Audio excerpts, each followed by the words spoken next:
My name's Deborah Lynch and welcome to the inaugural Gold Coast Medical Cannabis Workshop. If you're here today you have an interest in finding out more about medical cannabis, you won't be disappointed.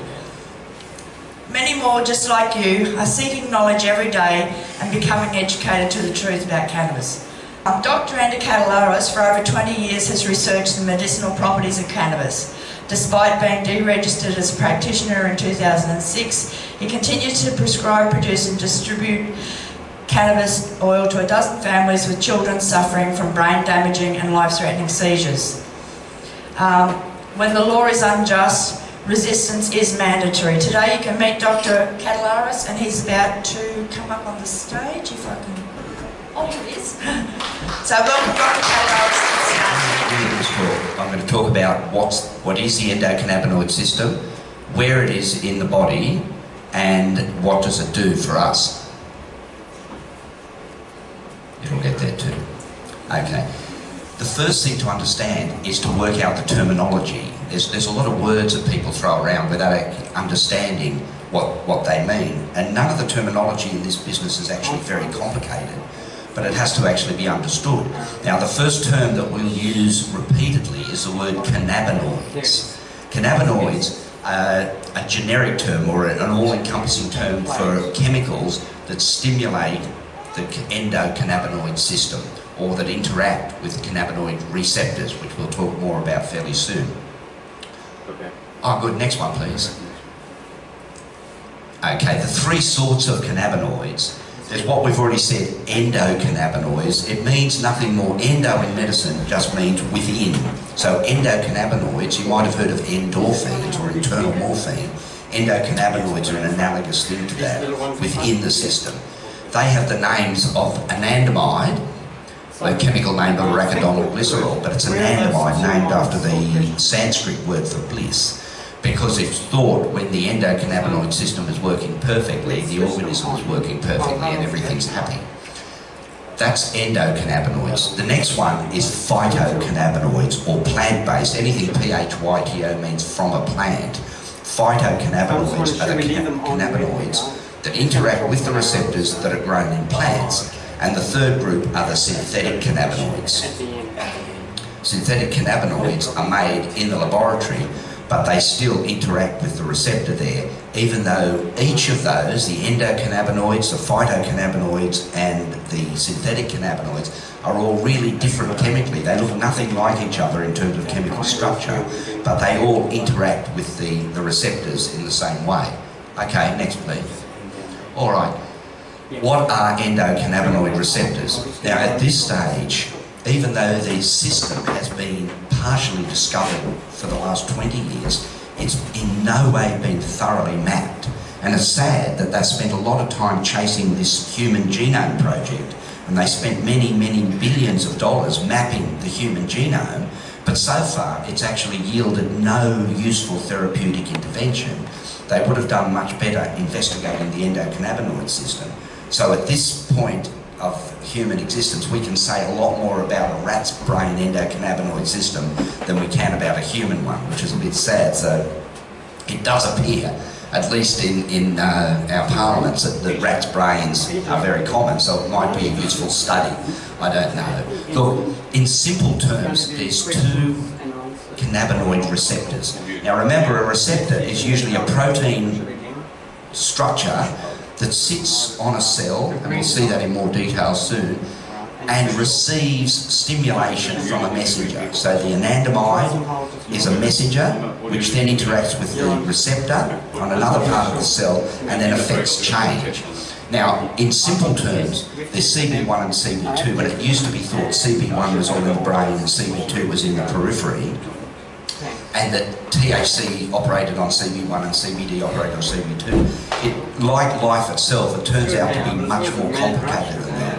And it also turns out that there's at least another 1 or 2 cannabinoid receptors. So there's a long way to go to fill in the details of what this is about. But in broad terms, the concept is fairly easy.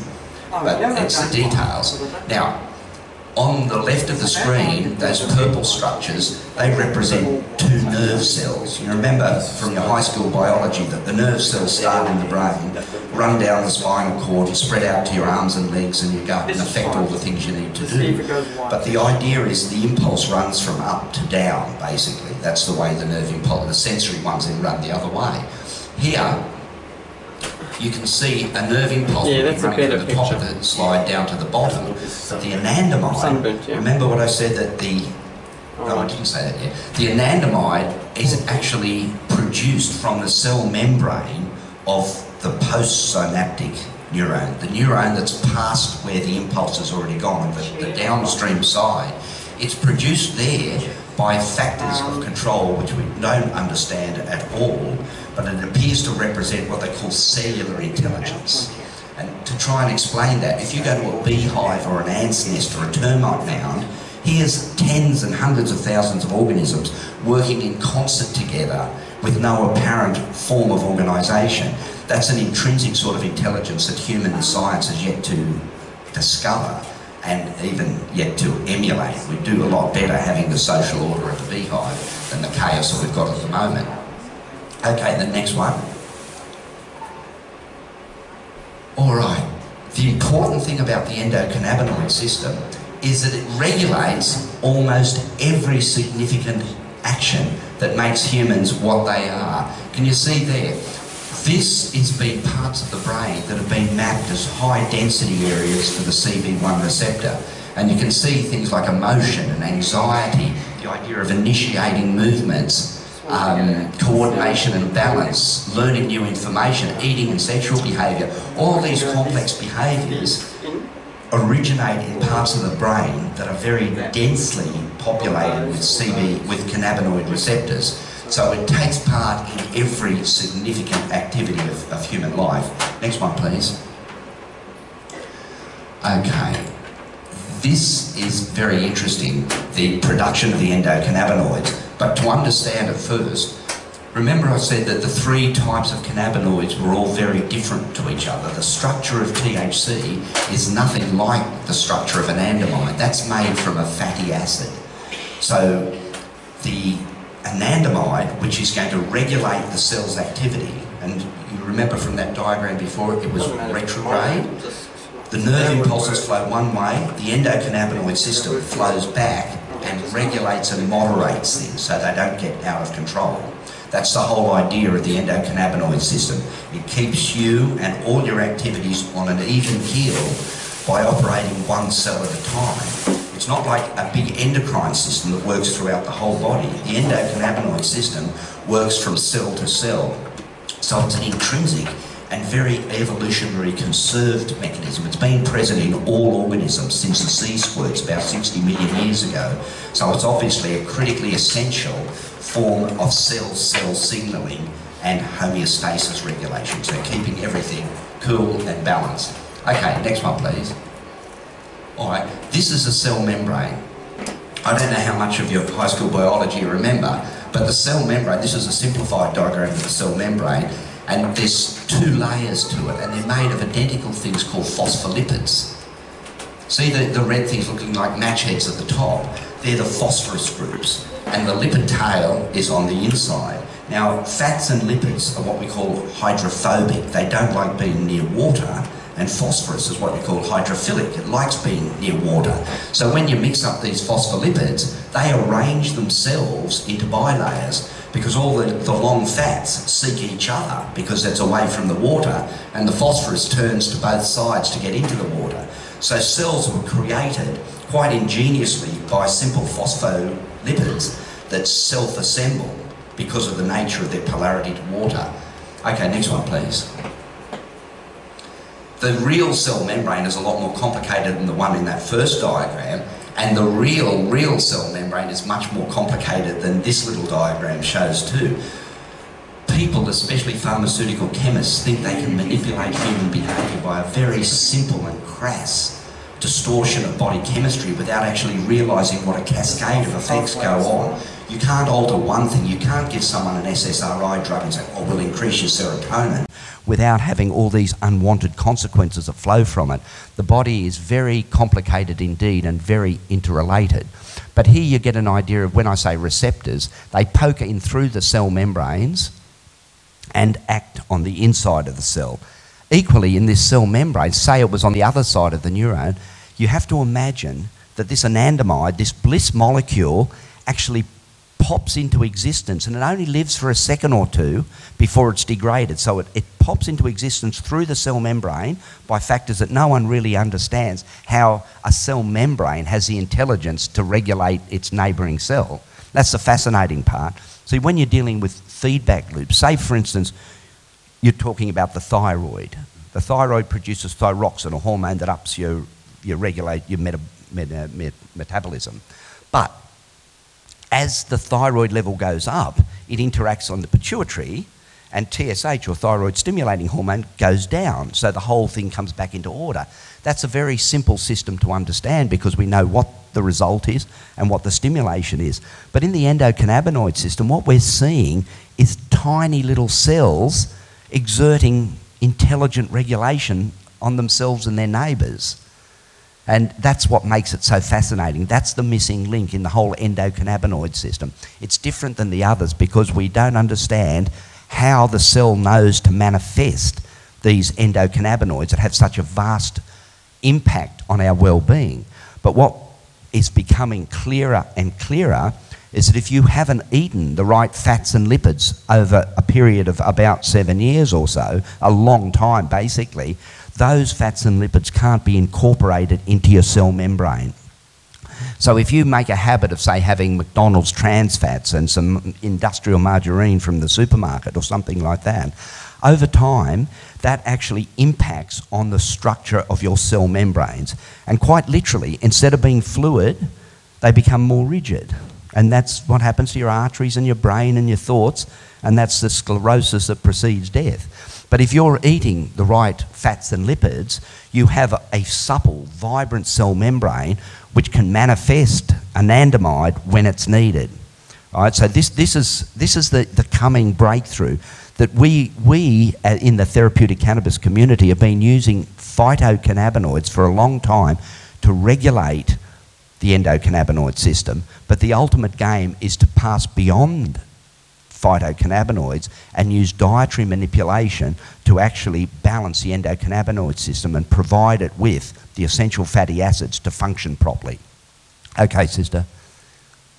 All right, I've already covered this, but in the thyroid, it's relatively easy, the feedback loop, because we know what it senses. It senses the thyroid hormone, and we know how it's turned on and off at the TSH switch.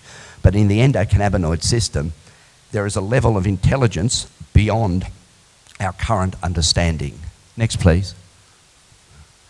Okay, I'm just reinforcing this because it's interesting. Here's just a close-up of the presynaptic, that means the nerve upstream, and the postsynaptic, or the nerve downstream. The endocannabinoids are generated from the postsynaptic, or the bottom one, and interact with the cannabinoid receptor and are then rapidly degraded. So people haven't got a really clear idea of how dynamic the body is. It's like what I call the biochemical ballet.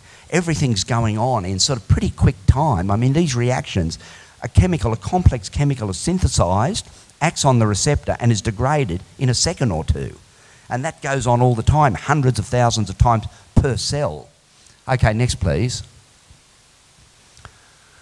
Okay, homeostasis. I've mentioned the word several times, but it's critical. One thing this planet, each of us, and the planet itself needs is homeostasis, or a sense of regulation. In all feedback loops, when you study the science of feedback, you can either have a damped or an undamped situation. At the moment on this planet, we have a highly undamped situation where greed and stupidity is getting more and more each year, until the whole system is going to shake itself to pieces if we don't introduce this concept of homeostasis, of enough is enough, of planning for generations in the future and things like that. Homeostasis operates at the cellular level, at the organism level, and at the planetary level. And it's sadly lacking at the moment in all of those, mostly because of misguided human activity. Okay, next one please. The medical uses of cannabis. I mean, in many ways I'll be preaching to the knowledgeable or the converted, but we'll go through it fairly quickly, and we can share these sorts of facts. Okay, next please. In very, very general terms, and I don't want to involve myself in an argument about nomenclature, of which there are plenty of people to argue until tomorrow afternoon. But there's three predominant types of cannabis. The sativa, which is described as a long-rangey plant more common in the equatorial regions. The indica, which is a short bush with thick leaves, more commonly seen in Afghanistan and Pakistan. And the ruderalis, which is possibly a wild precursor of hemp that operates without a photo period. Now, most of you are probably familiar with photo periods. That means the hemp is a plant in the wild that's grown in spring, planted in spring, and then flowers in autumn as the day lengths start to contract and the night becomes longer. That's the photo period. So there's actually a switch in the plant that responds to how long the days are, so it knows when it's autumn. So it depends on where the plant's actually originated from. It carries that with it. So if we bring a plant, say, from Europe, which is primed to flower in March, and we bring it into, say, Queensland, it will flower in December. It'll be moved forward just because of the correlation of the day lengths. And we can certainly manipulate that to, in the hemp industry, we manipulate that quite effectively to bring a equatorial variety into southern latitudes. We could, for instance, grow seed here in Queensland, take it down to Victoria, and because there's a longer growing period, we can get 20, 30% increased yield of the fibre crop. So we can manipulate it that way. With cannabis growing for medicine, it's a bit different. For some of the home growing, the new auto-flowering varieties which are coming out now makes it a lot easier for the home growers. Are you all familiar with auto-flowering now? Auto-flowering is a cross between some of the drug varieties and ruderalis. Ruderalis flowers 90 days after it's been planted, irrespective of the day length. So it's very useful for people that are growing under strained circumstances that have to hide one or two plants so they can be flowering at any time of the year, and it is quite useful. Okay, next one. All right, this is just more photos of indica and sativa. In reality, most of the crops that we get now are hybridised between the two.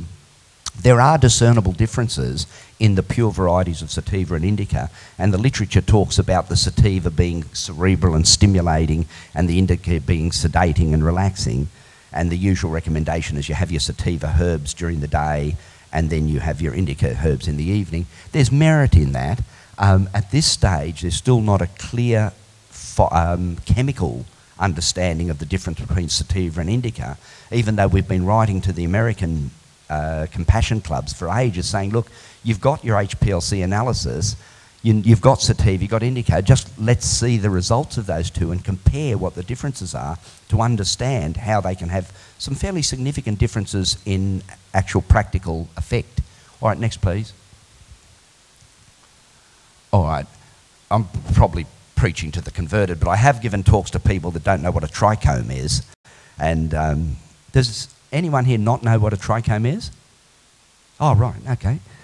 Trichomes are the small glandular things that appear on the mature female, generally the female plant. They're what contains the resin, and they're the predominant reason for growing the cannabis plant for medicine. So we actually farm resin, like an apple farmer farms for the apples, we farm for the resin. There are movements to look at the thing as a vegetable, but we can talk about the pros and cons of that in a little bit. For now, when I produce cannabis, and most people produce cannabis, it's regulated by the density of the trichome glands on the maturing female plant. Okay, next please. Close up, you can see that they're magnificent little glistening structures that really only appear in the last, I suppose, 3 or 4 weeks of the maturity in any sort of density. And skilled growers watch the trichomes for the first signs of oxidation and are then able to harvest the plant at ideal maturity. Okay, next please. This little diagram, it's probably impossible to read, but it doesn't matter. It's a concept diagram where some people in America, I think they've overreached a little bit in the sense that they're trying to assign exact symptom relief to different types of cannabinoids. So within the plant, remember I said there was phytocannabinoids. The main one, THC, so far has been the main one. The next predominant one, CBD or cannabidiol, and then a whole lot of other minor cannabinoids.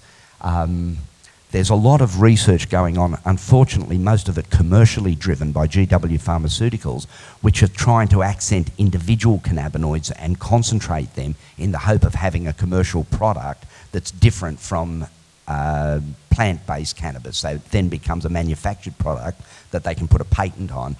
there was some sort of buzz of excitement that THCV was particularly useful against epilepsy or CBN was particularly useful as a sedative, but they haven't fully been evaluated and worked out, and it's still a matter of try it and see.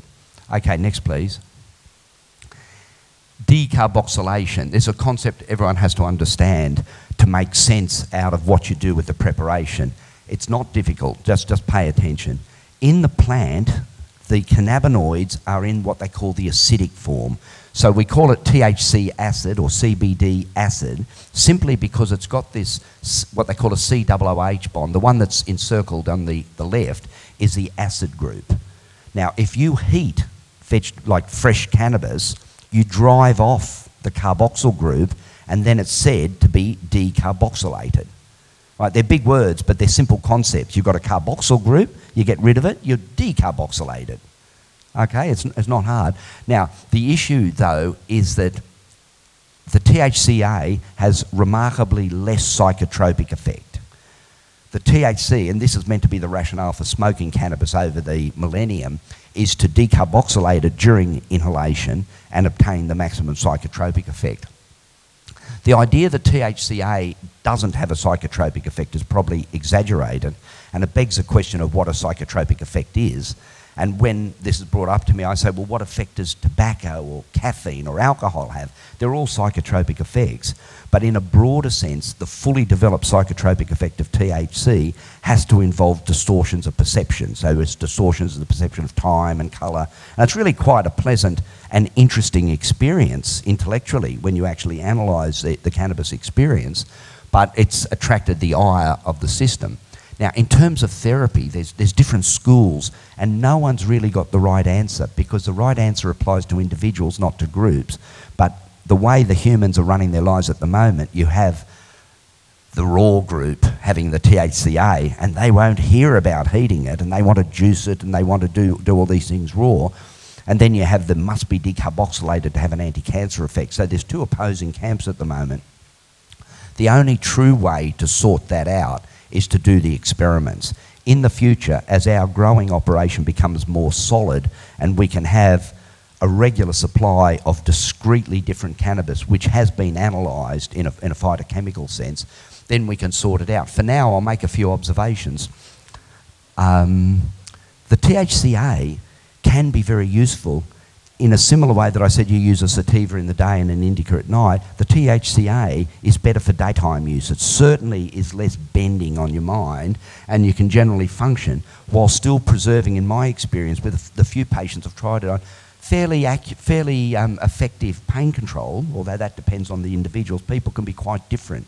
And that's because they're all suffering from different causes of their pain, so we can't generalise. And they're all at different stages of their mental evolution as well, and their experience with psychotropic things. So that's why we can't generalise about these things. I find it useful to start most people on a bit of THCA, especially if they're total novices, and then move them on that way. That's got some advantages because you can ascertain how much psychotropic effect the raw product had. The easiest way to do that too, we're using dry ice extraction sometimes and then redissolving it. And I'll show that methodology a bit later. But at the moment, the true reason for decarboxylation, or what some people refer to as activation, is still up in the air. The science is not there. You've got the proponents say you can't cure cancer with raw cannabis. You've got the others that say you can only cure cancer with raw cannabis. Right? It's not determined at this stage, and I have to leave the decarboxylation question up in the air. Okay, next please. The terpenes. This is fascinating. Cannabinoids, that family of drugs that, except for one or two exceptions in the whole world, only the cannabis plant takes two of these terpene molecules and joins them together, and that's what a cannabinoid is. So a cannabinoid is chemically described as a diterpene. Now, what are the terpenes? The terpenes are the smelly things that you encounter in your everyday life. Whenever you smell a plant that has a nice aroma, it's because of the terpenes included in it. So when you smell a lemon, you smell the limonene. And when you smell a pine, for instance, it's a pinene. And the mangoes has a myrcene in them. These are all terpenes. And the plant has a different blend of these. With the HPLC machines, you can actually separate out the terpene profile and look at it. Now again, there's a lot talked about the terpenes, whether they enhance the effect. And the big buzzword is what they call the entourage effect, where the sum of the parts is meant to be greater than the whole. The whole is greater than the sum of the parts. Do you understand that concept? It's synergism, where it's super additive. If you get two drugs that have individual effects and combine them and they have effect more than 1 and 1 equals 2, it's where 1 and 1 equals 3. That's the entourage effect. Now, in practice, the entourage effect hasn't really been sorted out. In a sense, is it an entourage of cannabinoids or the terpenes that are having the combined effect on whatever particular condition you're treating? Now, for instance, when you're treating, say, tiny little infants with seizure disorders, especially catastrophic seizure disorders, you have to think very carefully about that, because the terpenes in high doses are actually proconvulsant. So there's no place for a blanket ruling, say, oh, terpenes are good. We're considering deodorising some of our cannabis for the children to get rid of the terpenes, because we don't think it actually adds much to the overall benefit. But in some of the other conditions, they're essential. And there's a lot of excitement in Israel about the terpenes included in lemongrass, and everyone's out there planting great fields of lemongrass to extract it in the hope of moving therapeutics forward. But the take-home message here is that cannabis takes the smelly parts that are shown across all nature, but it's all present in this one plant, and then by some biochemical wizardry, they join them together and they become cannabinoids. Okay, next please. This is the HPLC, or high performance or high pressure liquid chromatography. It really is the gold standard of how to analyse cannabis and produce a phytochemical footprint, or fingerprint I should say. What you can see here, as you come across from left to right, you see the different masses of the cannabinoids. Each one of those are labelled, and the height of the spike reflects how much there is. So reading from the left, there you have the CBD, right? You can see it's an equal amount of CBD with delta-9 THC and an equal amount of CBN. Now, just looking at that, this is only a demonstration one, but if you have that much CBN in your analysis, you know your cannabis has been degraded and left out in the air and not looked after properly. Thanks, mate. Because CBN is a breakdown product of THC. So for forensic purposes, you can actually estimate the age of the crop, and from a quality control purpose, if you've got a lot of CBN in the cannabis, it's not likely to be very vibrant, and it's likely to have a sort of a profound sedating effect, because that's what CBN appears to do, although that can be used therapeutically as well, and we're still exploring that, because for a lot of the patients across a range of medical illness, the practical issues that bother them most are disturbed sleep, whether it's disturbed from seizures or pain or anxiety or something like that, and then the disturbed sleep builds on their life. They're tired during the day, then they become stressed by little things, and then they can't sleep because they're so stressed, and it's what we call a vicious cycle, and spirals down to increasing illness. So we're certainly looking at factors in cannabis that can enhance sedation when that's appropriate, and that can prevent sedation when that's also appropriate, and that's part of the reason for playing with THCA and THC in a day-night, or playing with CBD and then THC in a day-night. All these things have to be worked out for individual patients, but before we can do that, we also have to produce a quality controlled product, which fortunately we're actually moving towards. Thanks, Sista. Okay. Unfortunately, even though the group that I was sort of leading back in 2000, and most people aren't aware, we actually had licenses to grow drug cannabis in 2000. Bob Carr, what I call the duplicitous lying hypocrite Bob Carr, when he was state premier, promised that no decent government could stand by while human suffering was unrelieved. Therefore, with his famous words, with a combination of common sense and compassion, we can make a cannabis scheme work here as it has in other jurisdictions around the world. Lying bullshit artists. We had the thing for 12 months, and then even though we were making magnificent progress, they shut us down after all the publicity had marched on. So even though we set up Southern Cross University to do the HPLC, and we'd been cooperating with Sydney University with their HPLC machine, and in the past they'd done tests for me, the Chief Health Officer of New South Wales, Kerry Chant, who's not really a doctor at all, she's some bureaucrat that did a medical course. That's not the same as being a doctor. You only become a doctor by looking after people. Otherwise, you're a bureaucrat and a pen pusher. That's the way I said. Anyway, Kerry Chant, Kerry Chant took it on herself to block Sydney Uni from testing for giving us access to the HPLC machine, even though the Department of Pharmacology was happy because of the recognised achievements we're starting to actually document. Anyway, rather than just whinge about what they did, we went off and set up these things. These are called thin layer chromatography.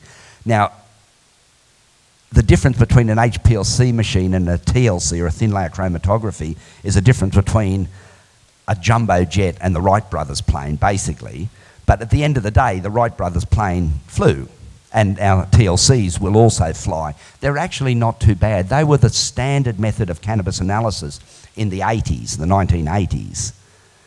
And if we do them carefully, you can see, though, it's not quantitative. We can't tell the amount of particular cannabinoids, only semi-quantitative. Because it's regulated by how big the dot is, you just have to guess, is that a small, a medium, or a large?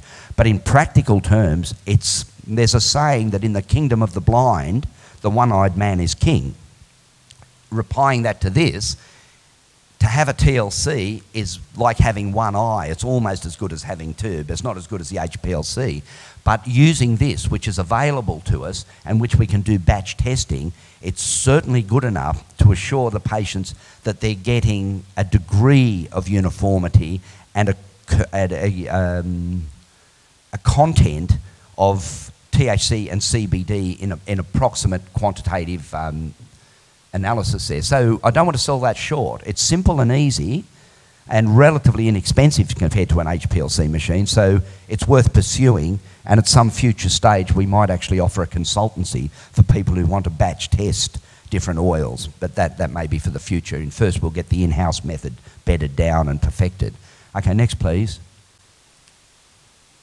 Okay, methods of extraction. There's many, many types of extracting cannabis. And there's an old saying that there's nothing new under the sun, and that certainly applies to cannabis. I think via Facebook, a lot of you would have seen as early as 1858, the Australian newspaper published a recipe to make hash oil. Right? Has anyone seen that? Yeah, unbelievable. And I'll tell you what, except for the fact that it wasn't done in a freezer, because presumably they didn't have access to freezers, it's identical to what most people are doing today. So there really is nothing new under the sun. Now, solvents, sonication, which we'll talk about, and dry ice. I'll go through them one at a time. Next, please. Okay. That, just for your interest, is what a pound of commercial cannabis looks like. Price about $3,500, which is outrageous for a vegetable product. Okay, next one.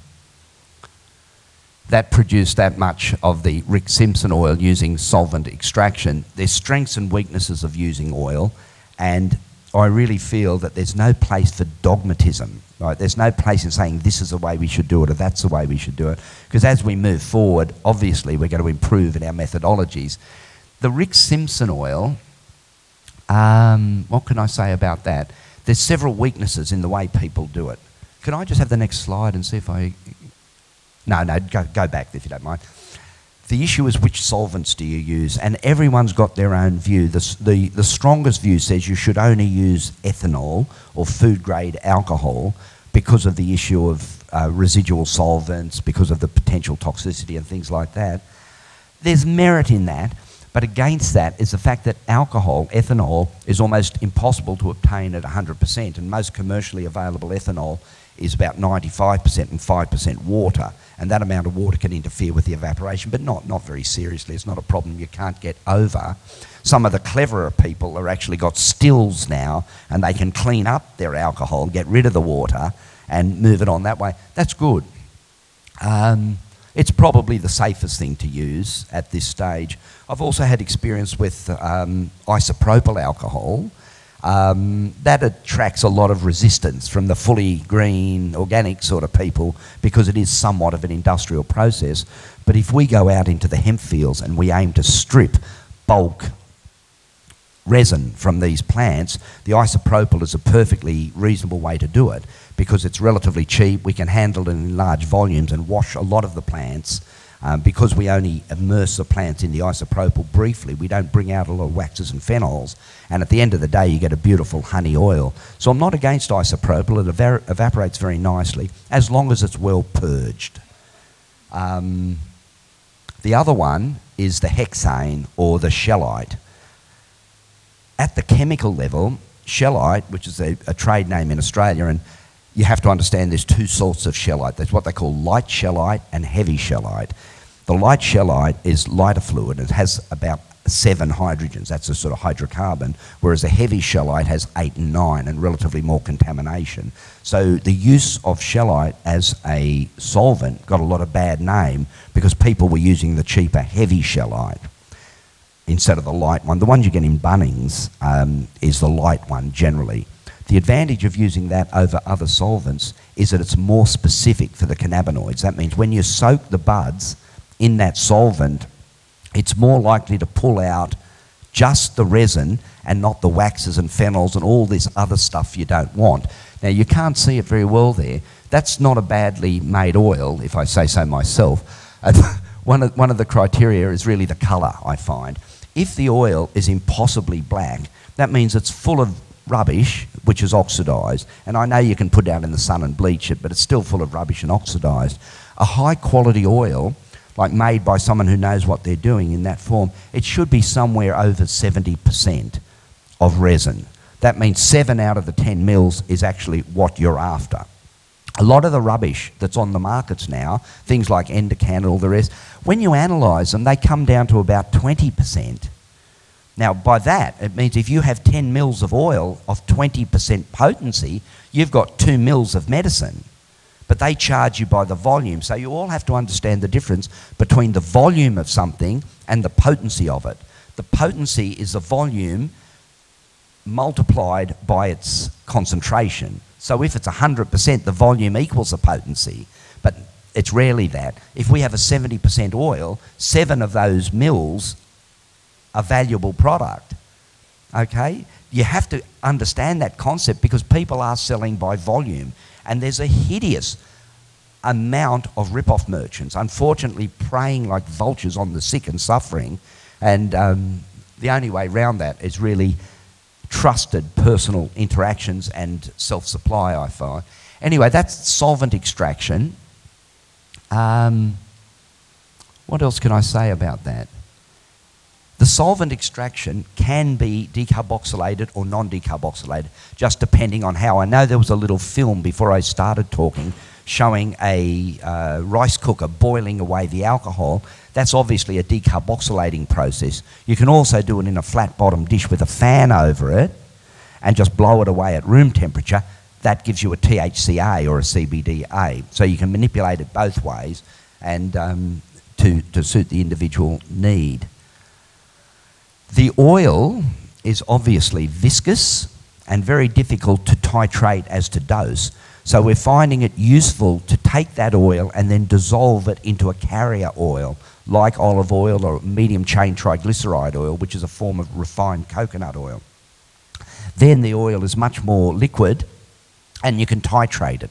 But again, you've got to understand the difference between volume and potency. So say, for instance, for theory, we've got 100% oil, just to make the arithmetic simple, and I put that 50-50 with MCT oil, it's now a 50% oil. So to get the same gram, you need 2 grams. Are you following that? It's not hard, but you really, a lot of people don't understand. They say, oh, but I got 10 mils of oil. I said, no, you didn't. You got 2. You paid for 10, but you got 2. So it's really important for these commercial things to actually look at the certificates when they produce them. If they don't produce them, it's usually best not to actually trust it, unfortunately. Okay, next one. This method was developed by, well, I thought I developed it, I have to say, but I learned a hard lesson that there's nothing new under the sun, because I saw people use sonicators in the laboratory to enhance dissolving things, and I said, well, this is a no-brainer. We'll just put the herb in, we'll put the oil in, we'll sonicate it. But then I saw a YouTube of someone doing exactly the same as what I thought I'd discovered 2 years before, and I'll bet there was someone doing it 2 years before him. So it's really hard to be I don't think any of us have novel ideas. We're all just tapping into a higher sort of a consciousness. But the sonication method works really well for a number of reasons. But it has its limitations as well. Firstly, it's not a highly efficient way of extracting. So say, for instance, I have a 15% by weight CBD bud from a Z7 or something like that we're going to make epilepsy medicine. We'll put 100 grams into the sonicator and a litre of oil and sonicate that. But the extraction efficiency is, from our calculations, is only 50%. And when I say over 50, only 50%, to extract the 50% is good because you're really taking the cream of it. And considering it's for sick young children, you really take like the champagne bit, the best of it, the trichomes, depending on how long you soak it. I've found that if I sonicate and soak sonicate for 24 hours, that's probably ideal in terms of maximising your extraction. But not if you leave it for 3 or 4 days, you extract a lot more, but you bring out a lot of exogenous things, and the taste of it becomes unpalatable. I think it's sucking a lot of the low volatile terpenes, which give it a really unacceptable taste, and people are repeating and things like that. So production depends on the amount of time as a balance between efficiently extracting the medicine and getting a lot of rubbish that's detrimental to the product. The reason why I like that is because just because you get 50% for the children, then you're left with a MCT soap bud, which is ideal for putting in biscuits and cakes for adults. So nothing's wasted. You use it all, but the kiddies get like the icing on the cake and the adults get the cake. That's all right. Okay, the next one. Bubble bags. I was introduced to bubble bags some years ago. They're basically just a Gore-Tex membrane of defined dimensions, and they vary from about 24 microns up to 120 microns. They were called bubble bags. It was always a mystery to me. I couldn't get anyone to explain why they call them bubble bags, but it turns out the resin that you extract using these bubble when you burn it, evidently, and some colourful person thought we'd call these bubble bags. It seemed like a long association, but nonetheless. I wasn't very impressed with the water hash mix method. That's where you put blocks of ice and ice-cold water in with the buds to freeze the trichomes, then agitate them, and because the trichomes are heavier than water, they sink through the membrane and you can collect them as a beautiful resin. Great in theory, but in practice there was lots of things going wrong with it, and all of those problems have been removed by using the dry ice extraction method. Now in this, you use a bubble bag. Now depending on what you're aiming this extraction for, you use different sides. If you're a multi-millionaire with access to sort of huge amounts of pot, you'll put a 24 micron bag in and just take the small golden trichomes and get like the very best. The more prosaic people like ourselves, we use 45 microns generally because we found that to be the best blend between getting a good yield and not getting extraneous non-trichomes. So the idea of the dry ice, you buy dry ice pellets just from BOC, and they're not very expensive and it's not watched, because it's used in parties to produce effects, special effects and things like that. It's about $10 a kilo. You need about a half kilo to do an extraction of half a pound. So it's probably the very cheapest method of extraction, and it doesn't involve any solvents whatsoever. So there's a lot to be said for dry ice. This is how it goes. You basically get the dry buds, and it was said on the internet you can do it with fresh buds. You can't. That was really sad. I thought, how nice would that be if we could use this method on fresh buds out in the field. We could strip the trichomes off a big outdoor grow and not have to transport 20 pounds of pot in your car, you know, sweating on a breath test or something like that as you're driving home. It didn't work out very well, and I'm now pretty convinced that the bud really has to be of high quality. You can't use bubble bag dry ice on low quality bud, because it really is a trichome extraction method, and if you haven't got many trichomes you won't get much product. Anyway, we use a 45 micron bag, a carpet of the pellets, then a sprinkling of the bud, a carpet of the pellets. You'll do that a couple of times, leave it 5 minutes to chill down to -80, which is where the dry ice lives. And remember, dry ice is an unusual substance. It sublimates. Most things like water and everything else have a solid, a liquid and a gas phase, but dry ice sublimates. It goes from solid to gas without a liquid phase. Very convenient for chemists, because you just go from solid to gas with no wet phase in between. So from our point of view, we chill down these trichomes, they become rock hard little resin glands, give the bag a gentle shake, and you get, if it's all going well and your bud is good, you get this beautiful golden resin. And depending on how long you agitate, you get the best at first, and then as you proceed with the agitation, you start getting broken up vegetable material and things, and the colour varies from a golden resin through to a green. Again, at the end of it, what's left can still be used in cooking. It's not wasted. You can, next one, please.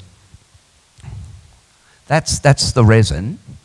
Now, that's a fairly good one, but you can see there's just a little tinge of green in it rather than gold, because we always err on the side of getting more rather than just getting the very best. It works fairly well. But that resin then can be, as long as it's carefully dried and vacuum packed, it can be stored in a very convenient way. And unlike oil, which is very difficult to handle, it sticks on everything, this stuff sticks on nothing, and it can be then added to your delivery method of choice. So say you want to make a tincture, like one of my, when I say my favourite tinctures, favourite with the people I'm trying it on, I get some of this resin, measure it out, how many grams there is, and at some stage we're going to get an HPLC to get an idea of what percentage of resin. We think it's about 70% because there's still vegetable material in it, but we allow that in the calculation, and then you dissolve that in a carrier. A very useful carrier that I've used is creme de menthe, the liqueur creme de menthe. It's excellent because it does have an actual health thing. It's green because of real mint and it tastes of mint, and that's one of the terpenes that probably have an entourage effect. So I dissolve this resin in that, and the people just take it as drops under their tongue. That's been very, very popular. It's not sedating, it doesn't bend you too much, but it's been quite effective, certainly for light daytime use. Okay, next one. All right. There's lots of different methods of administration and has quite a significant difference in the effect.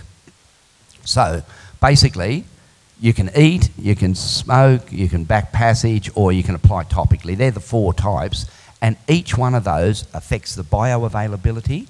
Bioavailability means the ratio between what you take in and what's absorbed. See, a lot of medical experiments are just done on the administered dose, but the administered dose isn't the absorbed dose. Now, unfortunately, with the cannabinoids, they're not very bioavailable by many routes. Now, for instance, let's talk about ingestion.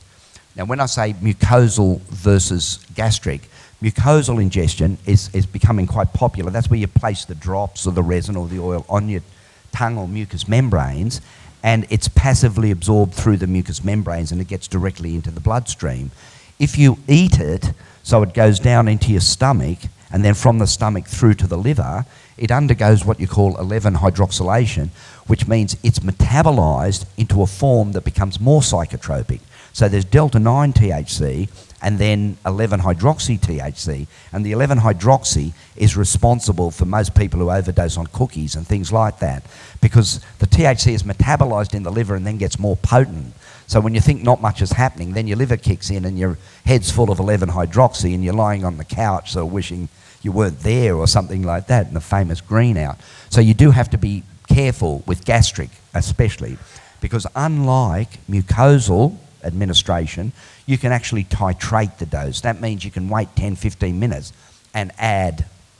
You can't take away, of course, but once you've eaten 2 biscuits, they're going to work through your system. So there have been a few little practical problems with medibles or edibles in the United States where people have got a bit carried away with the potency of the preparations, and it is sensible to have a maximum dose per edible so you can't get things out of control.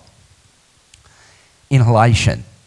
The smoking versus vaping. Now, oral administration is less than 10% effective. Some people think it's as low as 6%. So that means of a gram of oil that you take in, you're only getting like 60 milligrams, a tiny amount. Smoking and vaping are probably similar in terms of bioavailability, but vaping is certainly a better option for a whole lot of reasons. It's better politically, because it gets away from the dreaded smoking, which the government seems holier than thou about at the moment. But the vaping I've found is very useful, especially in quality vaporisers. I mean, the little ones, the portable ones are good, but for people with serious ongoing critical medical conditions, a quality vaporiser is probably a good investment. Now, suppositories, a lot's been spoken about that on the internet, and the reason for using suppositories are really twofold. The main one is that people seeking high-dose cannabis, because the rectal plexus, that's the blood vessels in the first sort of 5 to 10 centimetres of the rectum, don't go through the liver, it's very similar to mucosal absorption. So just as you can apply it to your mucosa and have it go into your bloodstream that way, in the rectal mucosa, it can go through the plexus, the rectal plexus of veins, and bypass the liver. Now, that's good in theory, but in practice it's not that good, because unless you place, there's only a narrow window where you can actually put this. If you put it too far in, it's just absorbed through the rectal mucosa, just like eating it, and if you don't put it in deep enough, then it runs out and it's lost. It's an individual thing. I don't push suppositories. There's times when it may be used. Some people are making them out of solid coconut oil and leave them in the fridge, and that's quite a convenient way of doing it. I prefer to use that sort of rectal administration when people actually have a topical problem like inflammatory bowel disease or rectal Crohn's or something, when topical application is certainly appropriate. Otherwise it can be a bit of an issue, but if people are comfortable with it, it is a viable option. Topical. There's still a lot of science that has to go before topical's properly sorted out, but there's no doubt that it's absorbed through the skin. We're not sure of what the bioavailability is. My interest in topical application is because of the seizure disorders in children. Obviously, during a status seizure, they can't have anything orally, and the ability to actually apply the oil and get an effect which is similar to intravenous is great. I've only had 2 opportunities where I've been able to apply it to a child, and it appeared to work fairly well, so we're really keen to educate the parents that they use this as a rescue remedy. It's also useful, and remember all this is evolving because it's early days, you have to start getting colourful. If you're dealing, I mean, there's possibly a role for vaginal application in things like endometriosis. We've already said rectal in Crohn's disease. Applying it at the site of action can increase its effect that you get. Okay. Oh, yeah. I just left out a few little things. The time of onset. Obviously, if you smoke it, the onset is within 5 to 10 minutes, whereas if you eat it, the onset can be delayed 1 or 2 hours, or sometimes longer, depending if there's food in your stomach, what your gastric motility is, and all those sorts of things. So the duration of action and the time of onset are important, but they can all be manipulated therapeutically, and just because one thing comes on quickly and ends quickly doesn't mean it's better than something that comes on slowly and goes on longer, but you have to customise that for your lifestyle. So there may be, in the course of a therapy for a chronic pain or something, a difference in what you do. You might have a medible during the day, you might have a vape at night. You have to mix and match it to suit your own lifestyle, but as long as you're aware of the different types of administration and how it impacts on the onset and the duration and the intensity of the effect, then you can use them productively. Okay. Now, medical uses of cannabis, that is a very, very short list, but these are lists where there is absolutely no doubt of the medical efficacy of the cannabinoids generally. Analgesia is what I first started with, and the reason why I started with it was I actually had an injury back in the 90s, and I ended up on the wrong side of the bed, in the patient's bed, having an operation, and I was given morphine, and I was pretty unimpressed, I have to say, by morphine.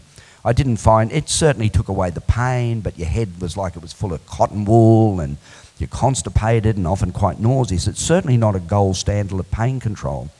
And in the more challenging pain states, it's even less effective. And what I found from my own experimentation, just adding a little bit of cannabis synergised with the opiates. That's the critical thing. And then I became very confident in its use, and I took them to people who had a iatrogenic or a doctor-caused addiction to morphine.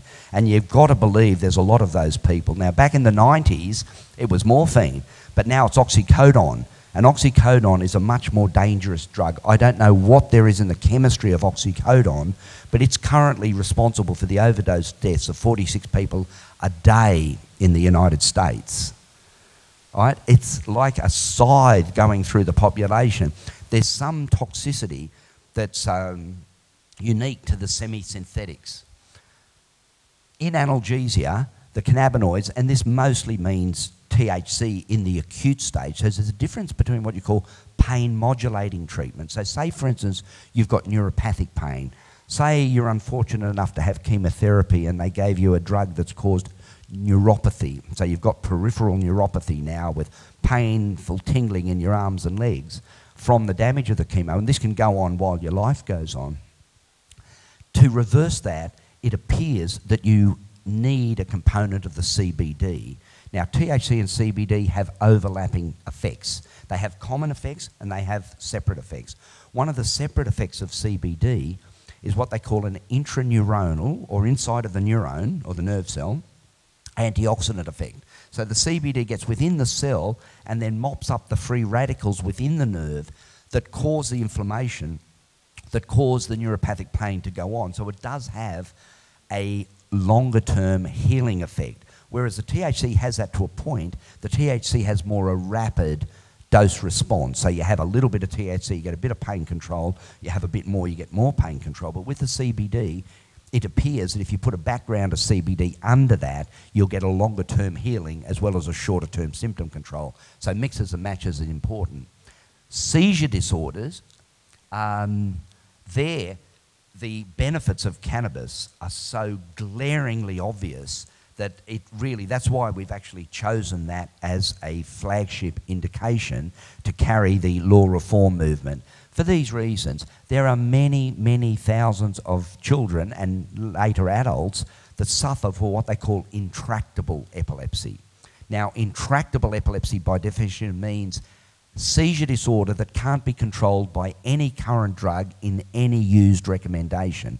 And you've just got to believe me, these little kids are subject to the most intense and irrational barrage of anti-epileptic drugs, each of them having a horrific profile of side effects. You've got to believe me what these kids are suffering, and this is additional to their disease. So it's bad enough you have a life-threatening disease which results in daily seizures and loss of motor and verbal skills and constant sort of dashes to the hospital for the control of seizures with drugs that can threaten your breathing. But above that, you've got to deal with the side effects. Things like your skin blistering off, your bone marrow being poisoned, your kidneys packing up, your liver going toxic.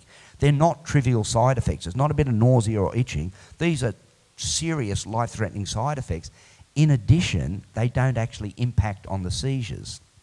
It's ironic, in the allopathic world, if you give a drug to a child and their seizures are reduced by 20%, they consider that successful and you can sell that drug on the market as a proven TGA-approved drug. So you only have to get a 20% reduction. If we only got a 20% reduction in our children, we put them in the failure must try harder category. Yet what they consider their successes are our dismal failures. We just operate on different standards. But there's very little doubt in my mind and my practice now over 2 years of using CBD dominant cannabis in formally, and I now call it formally intractable epilepsy, because once you've treated it, it's no longer intractable. So I refer to formally intractable epilepsy.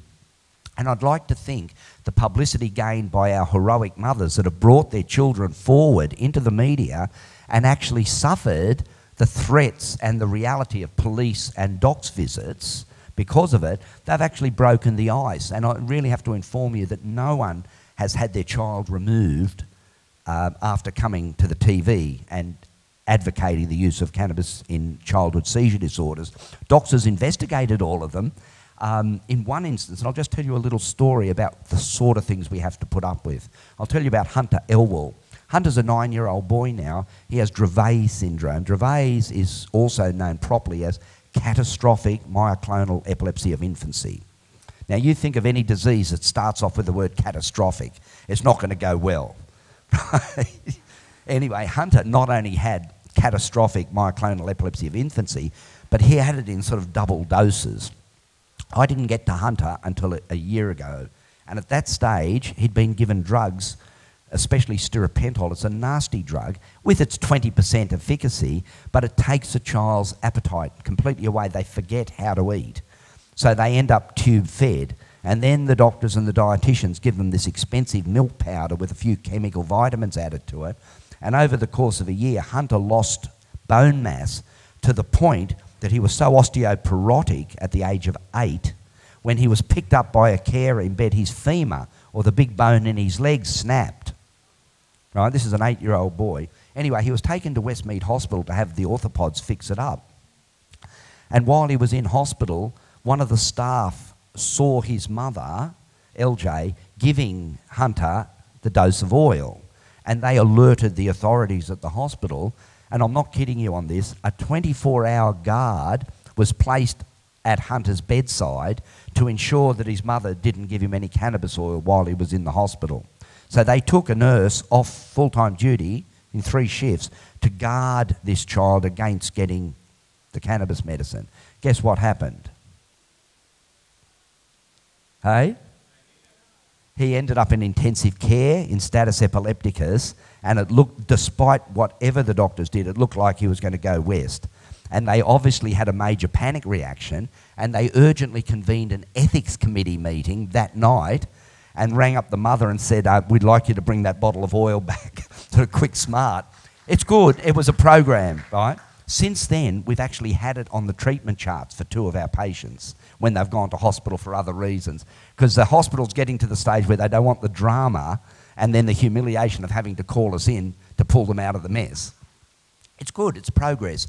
Unfortunately, the paediatric neurologists have been remarkably slow on the uptake of this, and I wonder why.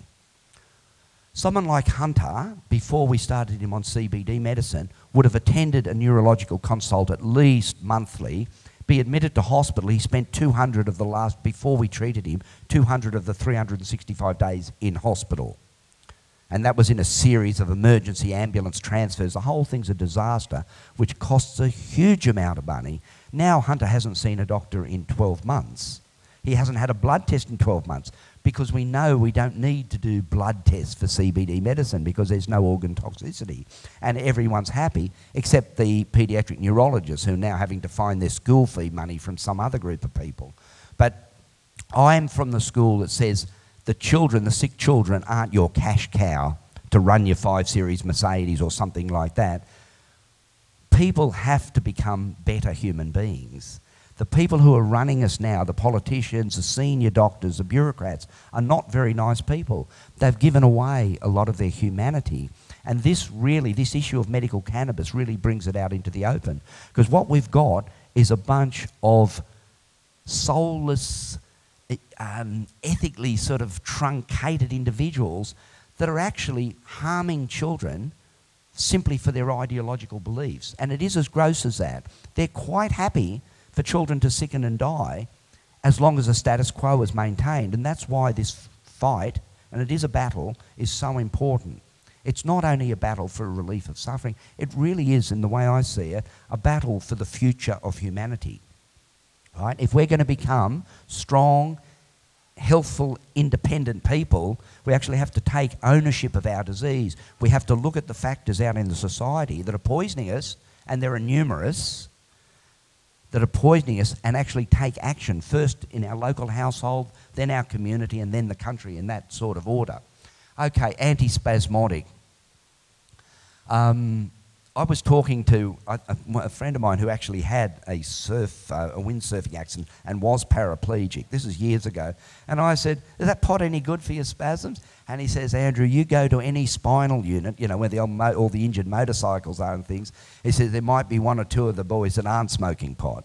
Right? It makes a huge difference to the spasms. The allopathic treatment of spasms is endone and Valium, 2 addictive drugs with serious side effects and only marginal effect against spasms.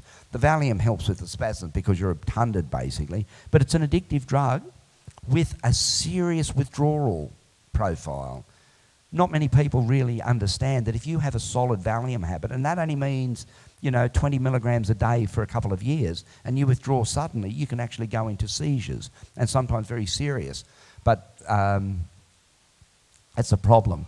But antispasmodic, the cannabis in various forms, is excellent. There's no doubt about that. And it fills a niche of pain management that's not adequately serviced by any other pharmacology.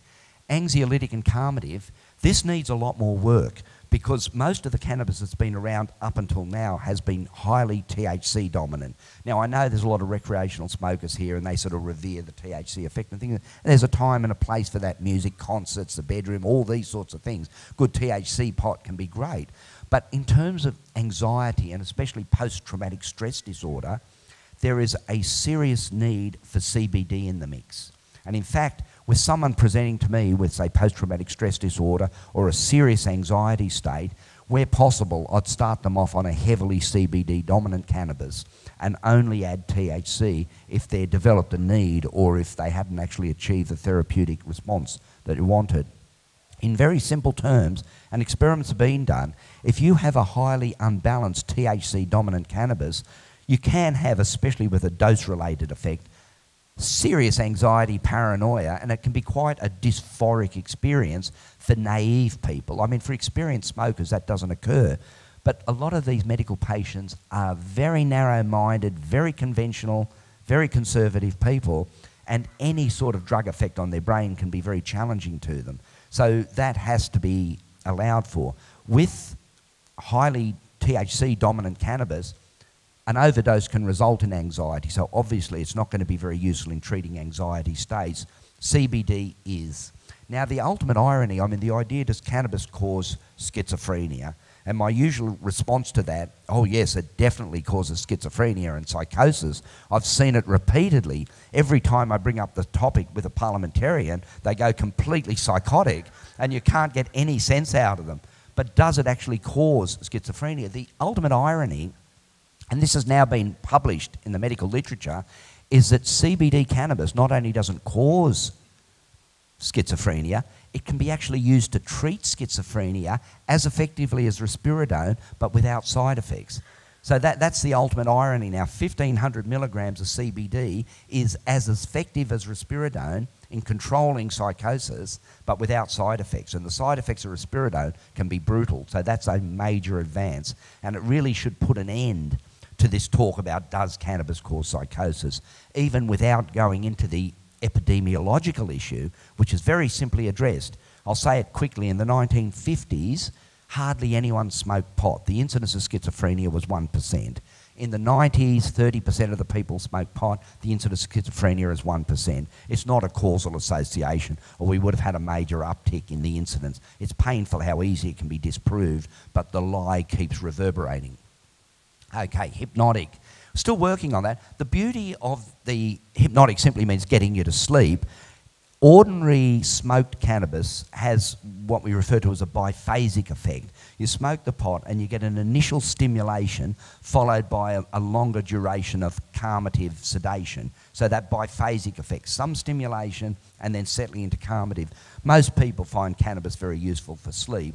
And as I said earlier, sleep in its absence can seriously exacerbate every condition. Pain, anxiety, all these things are massively exacerbated by disturbed sleep.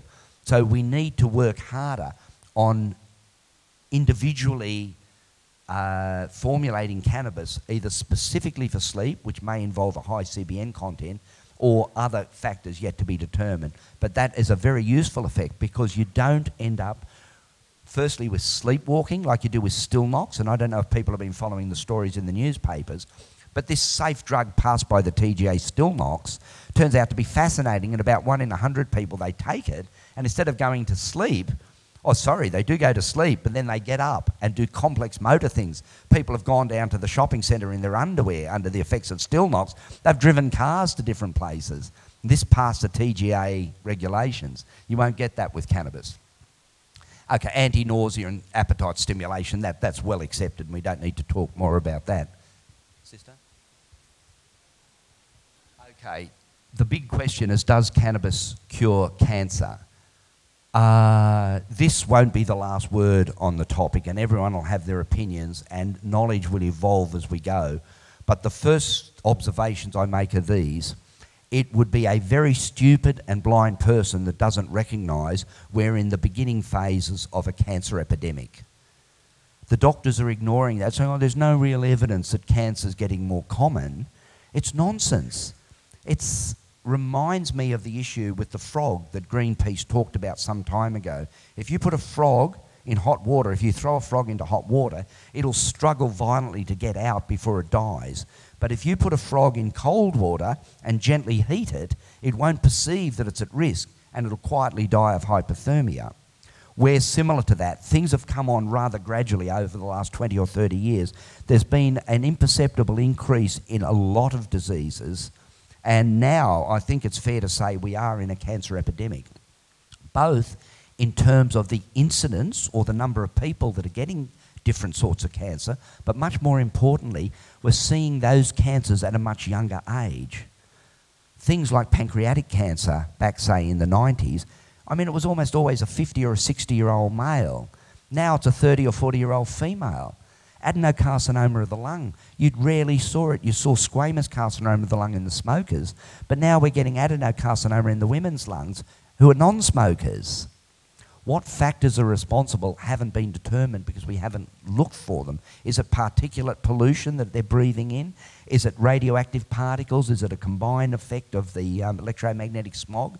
These things have to be addressed urgently, but they're being ignored. It's very hard to escape that at the various highest levels of power, the powers that be are quite content that the population gets just sick enough to need multi-billion-dollar treatment. And it does appear that we're going that way. I say that the fox is minding the pigeons.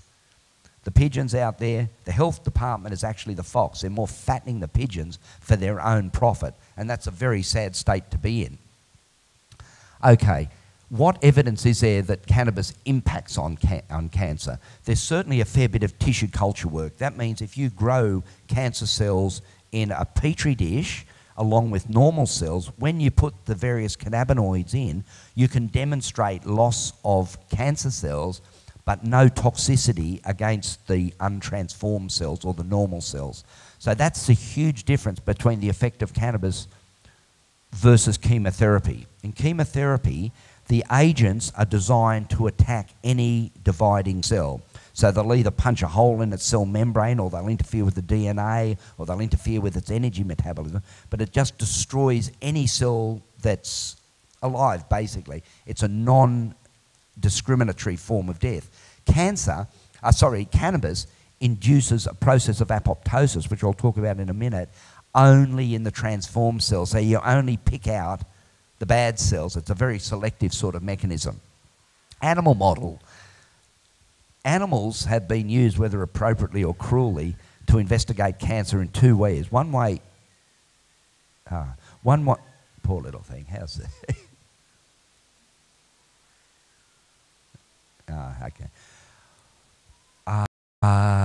One way is to actually breed animals that are nude. They call it nude, meaning they have defective immune systems, so they spontaneously develop cancers at a much higher incidence. The other thing is to get mice and actually take little pieces of human cancer and embed them in and grow them like you would in a tissue culture, but in the animal. In all those cases, the use of cannabis in various doses has generally been associated with a preventative or beneficial effect to the order of about 40%. So in hepatoblastoma-prone mice, you'll have 40% less cancer than in the untreated group. So it's by no means a panacea, but it's demonstrated a very significant effect. And perhaps that clinical effect can be worked on in terms of the doses and the makeup of the cannabinoids. There's a long way to go still. Clinical case reports. Now, we're constantly told that our stuff doesn't count for anything because it's only anecdotes and it hasn't been published. But when we took our clinical case reports down to the Dravet conference in Melbourne, they wouldn't even look at them so that they can continue to say it's only anecdotes. It's not at all. They're carefully recorded clinical case reports. The Johns Hopkins University actually put out an interesting case report on the treatment of what they call a Philadelphia chromosome acute myeloid leukemia. Something like a 14-year-old boy, I think it was, had this terrible aggressive form of leukemia called Philadelphia chromosome AML. All the leukemias are nasty, but this one is in a nastier category of its own. Anyway, they had him in the Johns Hopkins University Hospital, and just like the Americans can do, they filled him up with chemotherapeutic drugs. Your white cells meant to be under 11,000. This unfortunate boy's white cells were 300,000. 11,300,000, and his death was very, very nearly imminent. The family insisted that he get cannabis oil treatment, and that started, and they demonstrated a fairly significant and progressive dose response for the reduction of white cells.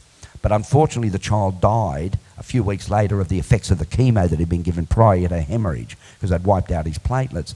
But there was demonstrated in an official hospital a fairly significant response to a leukemia process. Unbelievably, for an institution as austere as the Johns Hopkins University Hospital, they didn't bother to report the analysis of the oil. So it's a bit like saying, oh, we gave him a tablet, but we're not going to tell you what we gave him. See, people treat cannabis as a generic thing. Oh, he took cannabis, or that cannabis didn't work. It's like saying he took the little white tablet. There's lots of little white tablets, and they all work very, very differently. But the person of this clinical case report is we've seen a very real response in a carefully scrutinised case. Now,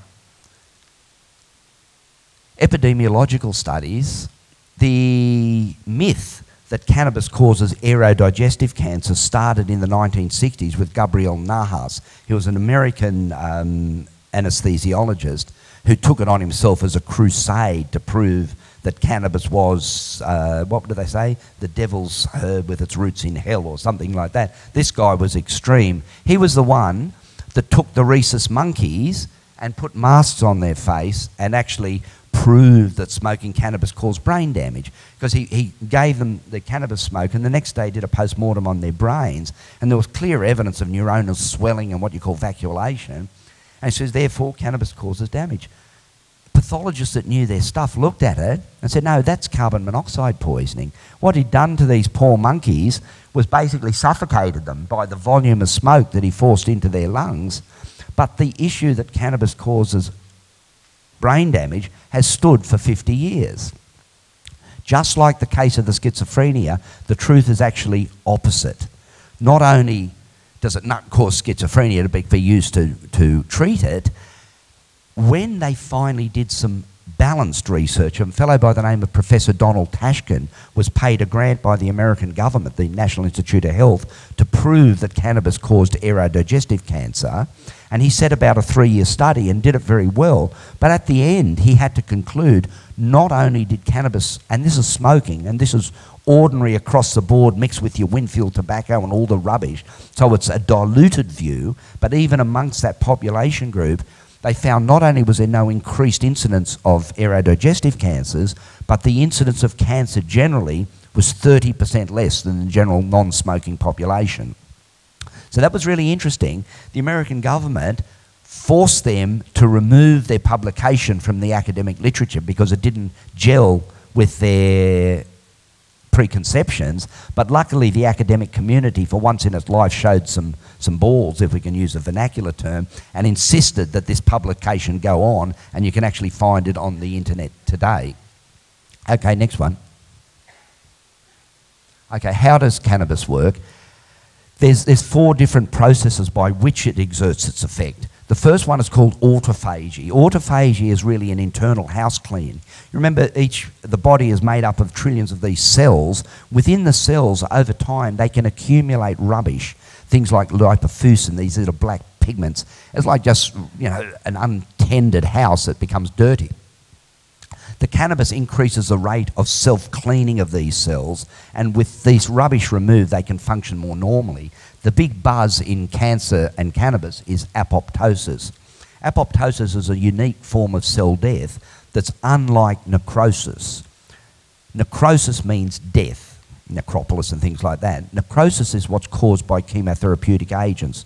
So if you put a chemo agent onto cells, the cells swell up and burst and die, basically. But if you put the cannabis on those same cells, they don't swell up, burst and die, and the normal cells aren't affected. What happens is a mechanism is activated such that the cell actively pumps out its fluid and then breaks itself up into all these little pieces which are then absorbed by the immune cells. So it's a very tidy process. It doesn't cause massive amounts of inflammation, just individual cell dropout, and it's likened to a cell suicide. Now, inhibition of angiogenesis, That simply means that it prevents the cancer from forcing the body to make new blood vessels. A solid tumour can't grow because unless it develops new blood vessels. There's simply not enough blood in the centre and it outgrows its blood supply. It does produce angiogenesis factors, and cannabis and certain other chemotherapeutic agents like immunological agents are now directed at reducing the angiogenesis, and it does appear to be a fairly useful way of controlling cancer, if not reversing it, controlling it. Increased intracellular adhesion, again what this means is each cell in your body is held together by desmosomes, these little tight junctions. They get loose in disease if you have inflammation and things like that, and it's relatively easy for the metastases to get in. They just force their way between the cells and take root. If the desmosomes are tight, it's harder for the metastases to actually take root. Okay, sister. What we're finding though, the hope of cannabis in cancer and its actual realisation are quite disparate at this stage, and the results we're getting are very mixed. And at this stage, I don't consider cannabis as a saviour for people with cancer. It certainly has a critically important role, but we have a long way to go before cannabis therapeutics is as good as we want it to be. Now, a lot of people take cannabis, but unfortunately the usual scenario we're getting is we'll get a frantic phone call from a worried brother or sister or son or daughter or something like that, or mum or dad's got stage 4 cancer, quick, I need the oil. It's really sad to tell them that someone with metastatic cancer and cachexia, the weight loss and the loss of appetite and things like that, will very rarely be reversed. We have to be realistic about what cannabis can and can't do, but a stage 4 with cachexia, I've treated over the last 2 years several of those people with very, very generous doses of high quality oil because we were interested in seeing a response, and you only get a positive response in less than 1 in 10. Certainly positive responses are clearly documented. They're more documented in certain cancers. Hepatocellular cancer seems to be one of the good responders. Prostate cancer seems to be one of the better responders, not universally, but sometimes. There's differences yet to be worked out. Certainly brain cancers appear to be particularly interesting, and if any of you were at the talk yesterday with Leno Carter and followed the progress of Lindsay's brain tumour, was anyone familiar with that case? Lindsay was a 16-year-old that had an astrocytoma in his brain. It was too close. It was on the left side. He's right-handed, so it was right on his speech centre. They didn't want to operate because they'd render him mute and unable to communicate. And mother decided to take him over to Colorado and gave him high-dose cannabis therapy. They were there for a couple of months. The MRI demonstrated a very significant shrinkage of the tumour. They ran out of money, had to come back to Australia. In a few months, the tumour was again growing. They went back, it worked, and that's where it's up to. The brain tumours appear to be more sensitive to the cannabis for this reason. Most brain tumours infiltrate along the blood vessels. That's what makes them so hard to remove surgically, especially the GBMs or the glioblastomas, the worst of the tumours. And when we talk about brain tumours, there's lots of different sorts, but most of them are astrocytomas. And they talk about grade 1, 2, 3, 4. So there's 4 grades, 1 is the mildest one, and 4 is also called a GBM or a glioblastoma. That's just a terminology. But a glioblastoma is a grade 4 astrocytoma. Formerly, they've been untreatable or incurable, and death usually follows 12 months from diagnosis. They've pushed the survival up to about 18 months, 20 months, but it's an exception that goes past that. The wellness clinic certainly got a fellow in the books now that's in his 4th year, and we hope to improve that as things go along. The reason why I think it's useful to concentrate on brain tumours versus other of the solid tumours is because it infiltrates along the blood vessels. The levels of the cannabinoids can reach the tumour. Say, for instance, you've got a big solid tumour in the breast, which is very poor blood supply. It's very difficult to get high levels of tumoricidal killing cannabinoids in that tumour. It's hard enough to get them to the edge of it, let alone the middle. And I usually recommend to people who present with, say, a solid breast cancer to not try and remove a primary, even though it can occur if it's in the very early stages, but it's if an infiltrating one, it seems better at this stage to have a limited surgical resection and then rely on diet and lifestyle to prevent the recurrences. It's only the very exceptional person that can clear a solid tumour via therapeutics. We have had success in what they call DCIS, that's ductal carcinoma in situ. That means a cancer that is a cancer in the duct, but it hasn't broken out of the duct, so it's like pre-stage 1. That is possible to cure simply with dietary manipulation. And it's interesting, the first patient we successfully removed a DCIS from, she'd been to the surgeon, he'd lined up the operation for her, then she went away and did our therapy, came back 6 months later with no evidence of tumour, and the husband was rightly proud. He'd done a lot of juicing, he'd done a lot of hemp seed and all the rest of it, and he wanted a pat on the back from the surgeon. He wanted the surgeon to say, well, that's remarkable, wow. The surgeon had no interest whatsoever in what had happened, and Zigger, the man said, aren't you interested in what I've done? He said, I'm not interested, you can go now, I don't need to see you again. Right? This is, these aren't the actions of true scientists. But in terms of more advanced solid tumours, it's a much bigger battle. Now, this is where it gets difficult. There are certainly recorded cases of dramatic transformation. Probably one of the most famous ones recently was an Irish farmer. It was reported in the British press who presented with stage 4 metastatic bowel cancer. He was a hermit that lived up in the hills, and he turned up at the hospital looking like death warmed up from what I gather, and they said, oh, go and get your affairs in order, you've got 3 weeks to live. And he went back and started a profound wheatgrass diet. He particularly followed the Anne Wigmore diet, and there's a lot of different types of diets. But to cut a long story short, he completely reversed metastatic bowel cancer in a couple of months, and now his home has become a shrine where people visit to see how he did and what they can do to emulate that. But the reality is most people are unable to achieve that at this stage. It appears to me that one of the huge variables in whether people are going to survive their cancer or not is their own attitude. It's hard to give a reluctant person a good chance of actually curing their cancer. There has to be a real active participation by that person. So if we get someone who's ringing on behalf of their mother or their auntie, and I said, if you talk to your auntie, oh no, she doesn't like cannabis or something like that, you're wasting your time really. There has to be engagement by the patient and a total transformation of diet, mental attitude and activities to have a chance of reversing serious cancer. Some of the problems, and like I said, we're getting less than a 1 in 10 dramatic response rate. We're getting certainly very commonly elongations of people's lives, and most people we interact with feel better, live longer and live happier. So there's no doubt we're making a positive impact, but we want more than that. We want to take it to the next level. The reasons why we're failing are most people who come to us with cancer diagnosis have a huge amount of nutritional deficiencies. And these aren't casual deficiencies, but deficiencies that are inherent in individual cells. Remember I said with the endocannabinoid system, if you haven't been eating the right food over the last 7 years or so, you're going to be built wrong. You can't build a cedar house out of pine board, can you?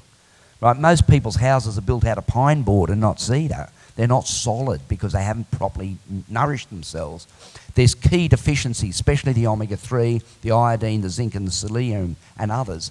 The other big predictor of failure is being prisoners of habit. And most of us, to a greater or lesser degree, are prisoners of habit. That's how you get sick in the first place. Right? I remember I was sitting in a really boring lecture in the 2nd year of medicine. I was just wondering how could I survive another 4 years of this. And I decided I couldn't possibly. And in those days I had blackboards, and everyone was there asleep, just wrote, taking down notes and things. And I remember I walked out to the front of the lecture theatre and wrote on the blackboard, the only difference between a rut and the grave is a depth. And I left. Came back a year later, but that stands. The only difference between a rut and the grave is the depth. Right? Negative habits just erode your way into the grave. Right? Most people dig their grave with their knife and fork. That's a sad thing. Even within the contaminated world we live in, and the factors that we can't control, like electromagnetic smog and Fukushima radiation and plastic contamination and fluoridation of everything here, these things we can't easily control or avoid. If you make wise and consistently clever choices, you can actually dance between the raindrops and stay healthy in an unhealthy world. But you've got to give up your habits, your negative habits, and convert those to positive habits. The big issue that we're confronting now is, where do we combine natural therapy and cannabis against allopathic cut, burn and poison? Now, unfortunately, when people present to us at a very late stage, mostly simply don't have the capacity in their being to actually change like the Irish farmer did. Right? That's a major undertaking. You do have to actually claim your health. You can't just be given it by taking a tablet or a drip or something like that. You actually have to be actively involved. Unfortunately, radiation hardens cancer. They generate, and you can look at this on the internet, they generate what you call resistant cancer stem cells. So a cancer used to be thought of one group of cells, but now it's much clearer. A cancer is usually a collection of cells. And the reason why people do so well on chemo initially, and most people on their first dose of chemo have a fairly dramatic reduction in the volume of cancer. And the reason why they do this is because it's polyclonal. There's a number of different clones. Some are sensitive and some are resistant. But in the first exposure to anything, you get rid of the usually majority sensitive things. So you might get a 90% reduction in the volume of the cancer, but what is that 10% that you're left with? They're resistant. So when it reforms, you've got now 90% resistant cancer. So the next time you give chemo or radiation, you'll only get rid of 10% of that. And over time, that result deteriorates in the person's demise.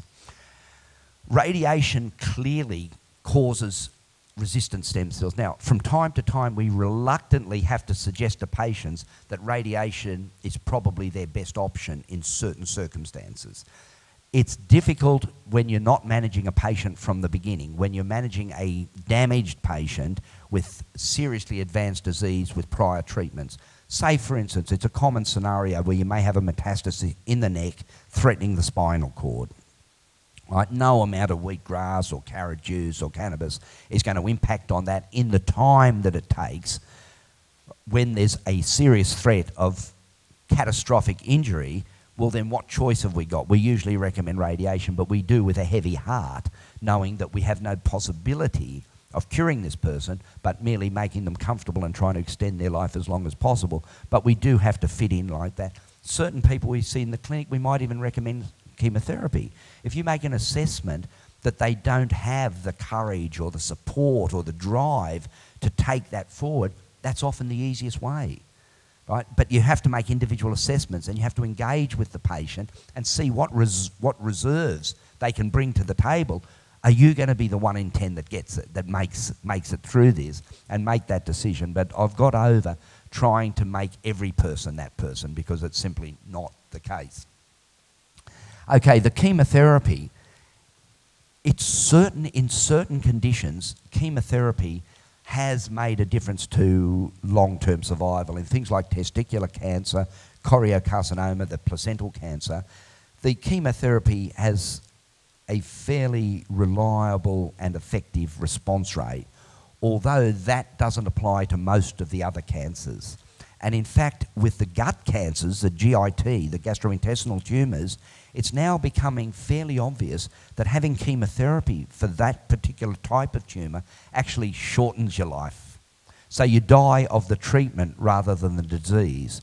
And the problem with these people who keep talking about trials, let's do the trials, they've never done a trial of chemotherapy versus natural health, like versus a Wigmore or a Gerson or our particular hybrid of those therapies. They've never actually done that, so how they talk about science? What they've done is just compared this chemo against that chemo, and they nominate one to be the gold standard, which is often a substandard one, so the new ones look better. Right? That's the way they operate. The impact on your immune system of the chemotherapy can't be understated. I thought it would be obvious to doctors that if you knock out someone's immune system, you're going to have a negative response generally. The immune system is our only bulwark against all the pathogens and things that come in on us. Without the immune system, we don't exist. So chemotherapy would seem to be a double-edged sword right from the beginning. Do most people know chemotherapy, the origins of chemotherapy, how it started? Wait for this. It started in the First World War when the Germans and the Brits saw fit to throw mustard gas at each other. Right? Horrible, blistering mustard gas. Ironically, that's still used as a chemotherapeutic agent. The British surgeons noticed that their gassed men were really pale, and when they died, they examined their bone marrow and saw that the bone marrow had been wiped out. So they got the idea of treating leukemia with it, and you know, all the rest is history, as they say. The next thing for failure of cannabis medicine may be the fact that the tumour itself, just as you get germs that are resistant to antibiotics, you can also get resistance to chemotherapeutic agents by these cells. And now, regretfully, we can see resistance to cannabis. So we've had patients that have cleared metastases, but 6 months or a year later, they have a new shower, what I call a clonal escape. So one of these resistant clones has got away and, say, invaded the bone or the lung or the brain or something like that. So we do see these escapes from control. The way forward, and we're trying to action this in the next year or so, is when you have the biopsy or the removal of the tissue to determine what sort of cancer you've got. Now we can actually look at the density of the receptors, of the cannabinoid receptors on the tumour, and in the future, if the system operates properly, we will only concentrate on people with high density receptors, because it appears that with low density receptors you have less effect. So we might as well concentrate on our effort on those with cancers that may respond. So that's really the next way forward, where we select the cannabis responsive tumours, but that's still a little way off. The other thing is poor quality of herb. I mean, some of the rubbish that people call medical cannabis being sold by sharks and charlatans is really sad, and you can't expect a good therapeutic result from poor herb. Okay, mate. All right. The politics of cannabis. You don't need to be reminded. For those who don't know, that's an American warplane dropping dioxin-laced 2,4-T or Agent Orange over Vietnam. Dioxin is the most potent carcinogen, chemical carcinogen known to humanity. There the Americans dropped 23 million litres of it on Vietnam. The cancer epidemic is not an accident as far as I see. It's a predictable response to the multiple contaminations that we're having. Okay, sister. Okay, the hemp revolution, I'll finish fairly quickly now. To have healthy people, we need a healthy planet. You can't have a healthy person in an unhealthy planet, and we seriously got to look at the way we live. In the old days, this planet was a carbohydrate-based planet. That means the sun provided all our energy, the plants built up cellulose, and from the cellulose we got our fibre and our food and all the rest of it. It was a carbohydrate world. In the 1920s, the American robber barons, the petrochemicals, the Rockefellers et al., changed that, and we transitioned to a hydrocarbon world. So what was made before from carbohydrate is now made from hydrocarbon, with all the contamination of our oceans and our food supply and things like that. Okay, next one. Hemp seed. Luckily now we have on sale some hemp seed. I said before that your endocannabinoid system can't work if you don't have the right substrates. If you don't have the right fats and oils, not only ingested but absorbed into your body, you can never be healthy. And taking pot will help for a while, but it's not the answer. You have to develop a balance in your endocannabinoid system that's ongoing. Okay, hemp seed is the way to do that. It really is the single most nutritionally dense and balanced food in existence as far as I'm concerned, and it's a centrepiece of our healing dietary recommendations. So I recommend you all learn up about it and start having it regularly in your diets, from the youngest children right through to granny. Okay, next one. This is what they're offering. Next one, please. Hempcrete. That's a bit distorted. Hempcrete is a magnificent building material, and we like to think it's going to be the future. A lot of the illnesses we're getting are the result of sick building syndrome. Whenever you go into a new building, you smell what we call volatile organic compounds. Volatiles, or VOCs, are one of the most important, in my mind, one of the most important risk factors for the development of the brain cancer epidemic. The other ones include petrol, especially the benzene, which we're studiously avoiding. Benzene is a class 1 carcinogen. If you open a bottle of benzene in a laboratory, you have to do it in a fume hood, and if you spill benzene on the floor in a laboratory, you've got to evacuate and call HAZChem. Benzene is 30% of petrol, and we don't even have vapor locks on our tanks in this country. We're the only Western country to do that. For 20 years we've been campaigning, but every time you fill up and breathe petrol, you're taking in potential carcinogens. And unless you neutralise those with a superior diet, in the long term you're at risk of developing tumour. Hempcrete is fantastic. We chop up, after we've harvested the seed of the hemp plant, we chop up the fibre, mix it with magnesium or lime or another proprietary binders, and it makes this material with strength between timber and concrete. But it's a magnificent building with perfect thermal and acoustic insulation. And if you want to redesign it, you can grind that up and put it in the mix and make a new wall out of the old one. It's a perfect building material. And over the next few years, we'd like to see a fairly major expansion in hempcrete construction with better health to follow as well. Okay. Henry Ford. Do you all know about hemp plastics? Am I preaching to the totally converted? Back in 1941, Henry Ford made a car out of hemp plastic, which was 10 times the impact resistance of steel, but 1/6 the weight of it. Look at where the world's come. We've got a problem with climate control. We burnt too many fossil fuels. Just imagine if our cars were made from hemp plastic. Not only would we not have greenhouse issues now, but we wouldn't have panel beaters, we wouldn't have rust, we wouldn't need the insurance for the cars and things like that. It would make $1 trillion difference to the well-being of people on this earth. And that was done in 1941. Okay, next one. Oh, right. My motto has always been to, what do they say, to practice random acts of kindness and senseless acts of beauty. So I'll leave it with that senseless act of beauty.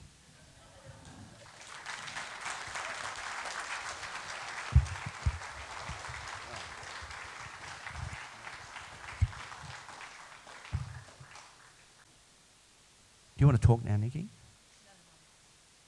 Hey? Okay. Okay, hemp seed.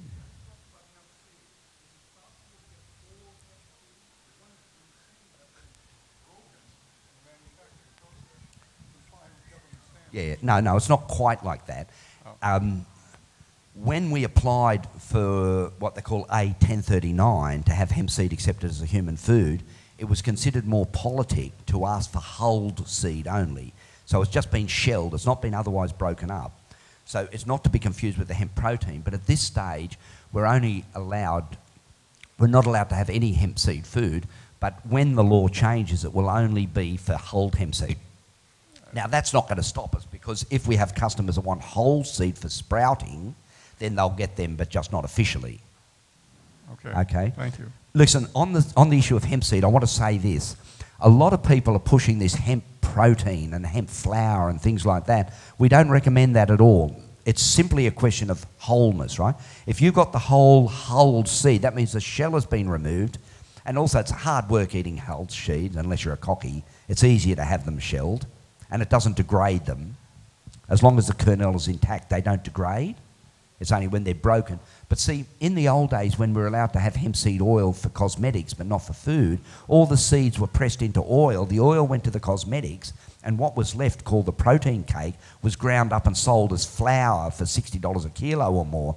Unfortunately, it's not an ideal way of getting hemp nutrition, because the oil is essential, but the cofactors are essential. And if you separate them, you get none of those, so it's not balanced. It's much better to have the whole seed and not go for the oil or the seed cake. Just doesn't make sense to break up the two, suffer, and then have them separately. You lose the nutritional benefit to a great degree. Hey? But yeah, in the future, we'll have whole seed for sprouting and things like that. But at this stage, we went political and said it's easier to give them in a form that can't be used for growing, otherwise they're going to make us steam sterilise them.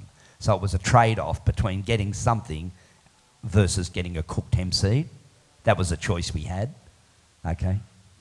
Are there any other questions for Dr. Katelaris?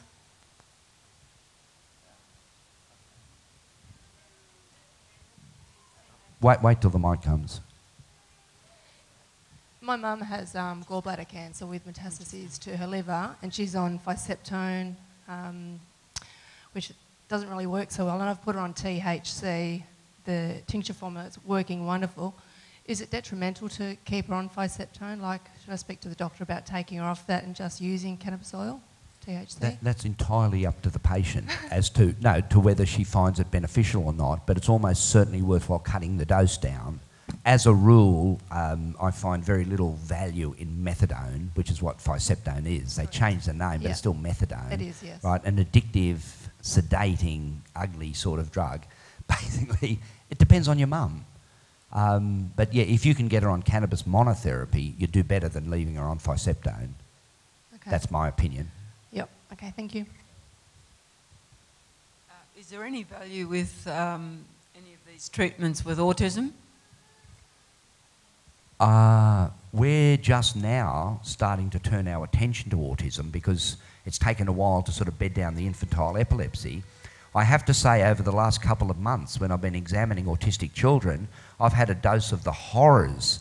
I can't believe what's happening out there to these young people. I've got no concept of what's going wrong in their brain, but just how profoundly they're disabled. And the prospect that they'll remain disabled indefinitely is quite a frightening one. We're certainly starting to experiment with CBD cannabis and significant dietary modifications. That means removal of the provocative, the sugars, the reds, the colours and all the rest of it, and the nourishment with hemp seeds and things. But yeah, we have to spend a lot more time and effort trying to get this autism thing under control because it does appear to be a serious epidemic. And whereabouts are you, and how can we get treatment from you? Oh, you mean from us individually? At this stage, there's a critical shortage of high-quality CBD cannabis, and what I've got's going to my sort of cohort of epileptic children. Within the next 12 months, we expect to increase our production at least tenfold, and then we'll be in a position to start the same sort of study we did with epilepsy on autism, and the sooner that comes to be, the better. So as soon as I leave here, I'm going to go and start planting some cannabis to make that achievable. And also to help answer that question, what I'll be talking later on the wellness clinic, so that's where we look at the nutrition and the whole holistic side of it. So there's some flyers at the back. There's also some hemp seeds available if anyone wants to take any with them. So I just thought I'd interject for a moment. Any other questions for Andrew? Okay. For those that didn't hear, the question was where to send on vaccine. Okay, no, it's worth addressing. It's a big question. And it's not a question that can be answered by slogans. Now, just for interest, I mean, I still refer to myself as Dr. Katelaris because I have a doctorate in immunopathology. My specialist training was in immunopathology because initially, when I was young, I wanted to pursue what we call immunotherapy for cancer treatments, but there was just no real funding for it, and I sort of drifted into this. Now, vaccine's an old-fashioned term. It's derived from the French term vaca, meaning a cow, and it started with Edward Jenner, who noticed that milkmaids, people who milked the cows, had beautiful skin, and most other people had horribly pockmarked skin from the smallpox. And remember, the smallpox was called smallpox because syphilis was the big pox. But anyway, he saw that the milkmaids had really beautiful skin, and he investigated and worked out they were getting a mild disease called cowpox, which is a cousin of smallpox, which will give you cross immunity, but it won't give you scarring. So then he vacuolated, or variolated, I should say. They got pus from the milkmaid's little sores and gave it to the kids. So they basically gave the kids cowpox and found it protected them to a great degree from smallpox. Okay, that has been replicated in a number of different conditions, and in many ways the classical immunisations, the tetanus, the diphtheria, the whooping cough and things like that, have made a very significant impact on human health. Now, it's not to say that the sanitation and the better housing didn't make a much greater impact, and it did to the point of 10 times a greater impact in reduction of these diseases, but the next level came from immunisation. Now, your question is clearly aimed at the dangers of immunisation, and my opinion has been formed on the work of Archie Kalakerinos. He was a very interesting Greek doctor who went out to Collarenebri in western New South Wales back in the 1960s. And when he started work, there was a large Aboriginal community out there as well. And when he started work, he was horrified to find out that the infant mortality rate in Collarenebri was 50%. That means that every second child died before its first birthday. And he went on to write a book called Every Second Child. But to cut a long story short and to address your question, he thought, geez, they're all dying. The first thing I should do is increase the rate of immunisation. So he increased the rate of immunisation, and to his horror, he found that the death rate went up. And he was really at a loss as to what to do. But he discussed it with a very, very wise professor of medicine who was so far beyond his time, and he suggested that these kids weren't dying as a result of the immunisation per se, but they were dying as a result of a shock state that was induced by an acute scurvy or acute ascorbutic state. Basically, the Aboriginal kids, especially, and to a lesser extent the white kids, were living in desert things. Their diets were white bread and sausage and no fresh fruit or vegetables. They were basically borderline or terribly deficient in vitamin C. To cut a long story short, when Katelaris supplemented the children with vitamin C and other vitamins and nutritious food, but continued the immunisation process, in 2 years he got the death rate down to nothing. So he went from 50% to the death rate of nothing with an immunisation process, but with supplementation. Now, since that time, the theory has developed that the problems with immunisation are threefold. Firstly, there's good immunisation and bad immunisation. You can't treat them as a generic process. Like the people that made the immunisation to diphtheria and tetanus and whooping cough and things like that were genuine medical researchers untainted by commercial interests. The people that make the immunisation to HPV and influenza are flunkies totally driven by profit motive with no concern at all for the health of the people that they're meant to be treating. Now, at yesterday's talk, I actually showed a product insert from the Fluoroval immunisation that had boldly admitted that this immunisation has not been proven to reduce the incidence of influenza. Hello? Hey. Hello. All right? So, you can't lump them all into the same category. My attitude is selective acceptance of immunisation. I go through them and say, yeah, this one's worth, this one's not worth, but assiduously we supplement the children for a week before to prevent any shock-like syndrome. It goes like this. Say you've got more marginal vitamin C stores and then you have a cold or another viral or bacterial infection which soaks up more of your vitamin C supplies, then you get immunised, you can go into an acute shock-like state, and that's the cause of most immunological reactions. It's really sad, though, that the people who irrationally support the immunisation don't admit to the problems. Now, for instance, in the pertussis immunisation, the old one, what they call the cellular one, not the acellular one, there was a very real incidence of encephalitis following it. And I personally had seen 4 cases of major encephalitis following the pertussis vaccine. Again, whether that could have been prevented by prior dosing, I don't know. Just as an aside, it appears to me, and I've done a lot of post-mortem examination on sudden infant death syndrome, the mechanism appears to be the same, that the kids are just acutely short of vitamin C after a prolonged viral illness and they have a shock attack and die. Unfortunately, the systems of B, when we do a post-mortem on a SIDS kid, we'll do 90 different tests. We culture their CSF, we culture the bile, we do all these things, the bowel viral studies, hundreds and hundreds of tests, but they wouldn't let us do a vitamin C saturation test. Right? So to come back to your question about immunisation, the take-home message from my point of view is all immunisation is not the same. There are good ones and bad ones. All immunisation should be preceded by intensive nutritional therapy, and you should have a lot less problems with it. The other issue is the timing of the dose. For instance, why do we need to give Hep B surface antigen to newborn children?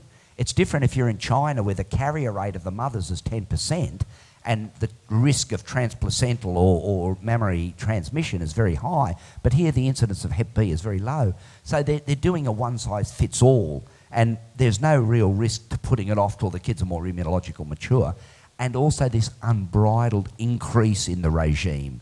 There's not a lot of balance. But on the whole, the classic immunisations have had a measurable effect and beneficial, but the system would have been a lot better if they admitted to the problems and then sought ways of getting around them rather than pretending it didn't happen. Because you can't tell the mother of a kid that's been damaged by a pertussis that it didn't happen. I mean, she's got this poor kid there doing nothing on the bed all day. She knows it happened.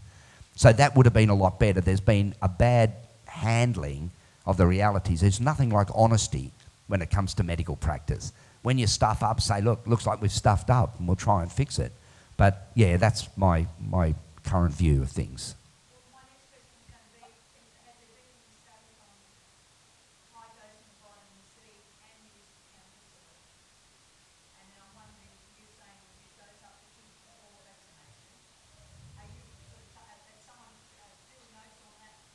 You're talking about, can you do without the immunisation by nutritional means? You can. Whether I'd go that way, it really depends on your personal views. It's always a risk-benefit analysis. Right? I'm happy to be immunised against Hep B, because I work with infected patients and things like that. I was happy to be immunised against yellow fever when I was in South America and stuff like that. I didn't fear the process. But when you're coming to children, we have to actually look at their general health. You can certainly, we use high vitamin C doses as instead of antibiotics, and you can treat things like that. But whether I'd have it, I had my child immunised selectively. I didn't have them against everything. I avoid influenza and I wouldn't have HPV. They're the main things. But the classics I do have. Yeah. It's probably not the last word on the subject, right? Hi, Andrew, thanks. As you know, I've got a 10-week-old baby out the back there. He hasn't received any immunisations at the moment because I am in contact with families that have had repercussions from immunisations, whether government departments want to admit that or not. My question to you is there any less toxicity in them if I absolutely demand that they give them over a staged period? So they want to hit my baby up with all sorts, and there's just no way I'm going to do that. But maybe if they let me do it one at a time, then they might get me sort of swinging that way, if you know what I mean. But is there any health benefits to that? Okay. Sorry. Yeah. To give a balanced answer to that, you've got to look at the incidence of the diseases for which you're being protected against. So say, for instance, we're in China. I'd say, no, go and get the Hep B straight away. But here, you can put it off, until they're teenagers or something like that.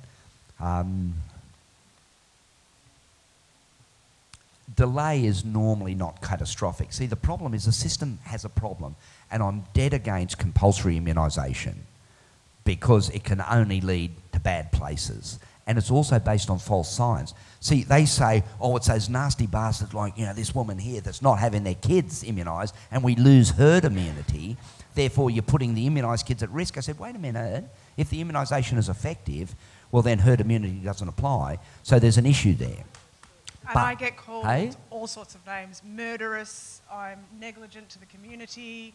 I'm an AMBO, for God's sake, so I'm far from negligent to our community. But, it's such a stigma now that if I don't immunise my children, then I'm putting other kids... The no jab, no pay and things like that. That's sort of coercive, and I put it in the same category of laws as the drug laws. They're inappropriate and they're designed to facilitate the commercial advantage of a group over another.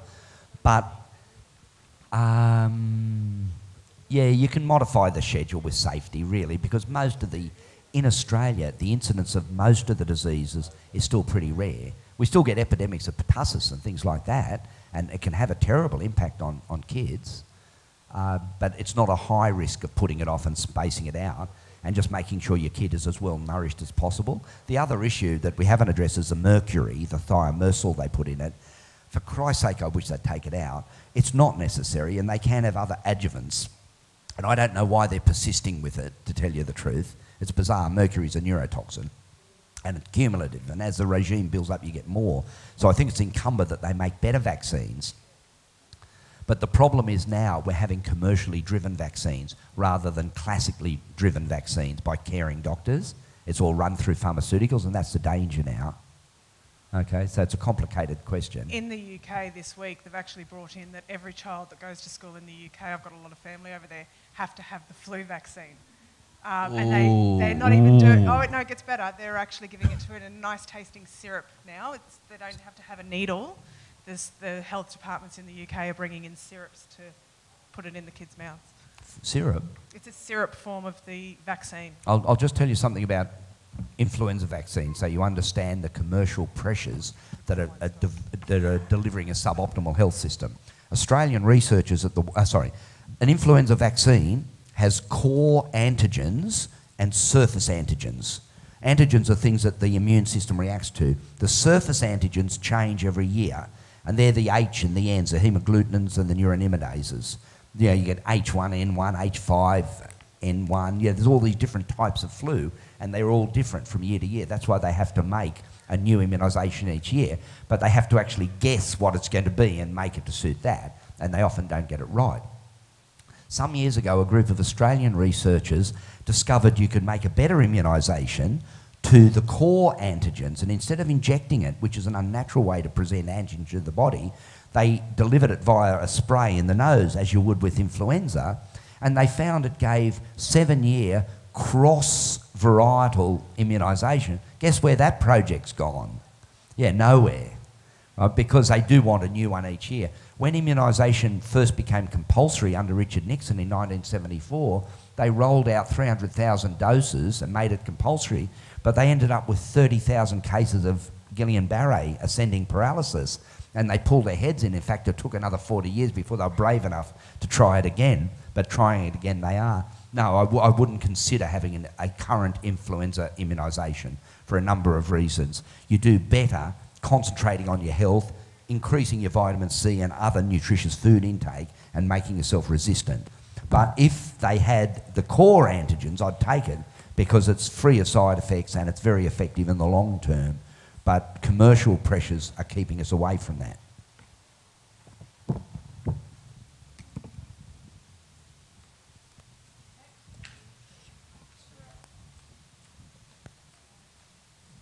Going back to the hemp seed, a healthy person should take how many times a day, and an unhealthy person?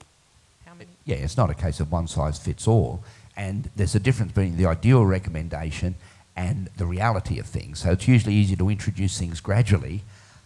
In extreme diets, and we're still developing, like no one has got the best cancer intervention diet now, and there's no such thing as one cancer intervention diet. You have to craft it for different conditions, different states of absorption and things like that. With the hemp seed, because it's so flexible, it can be used in smoothies, and so, you know, it's accessible to children, especially combined with fruits, berries and green leaves in the green smoothie. You have a really balanced nutritional thing. For adults, no less than about 30 grams a day, but that's a minimum, not the maximum you can have. I'm experimenting with cancer therapies that rely on almost 3 hemp meals a day, just combined with high antioxidant berries. But yeah, just start off small and build up, but you can't overdose on them. And because they're very satisfying and filling, you'll soon find when you've had enough. Like, unlike other sugary snacks, if you have just a handful of hemp seed and chew them up to a milk mid-morning, you won't be hungry till well into the afternoon. It's a very satisfying food. And ironically, despite the fact that it's 30% oil, it's a good weight loss food as well.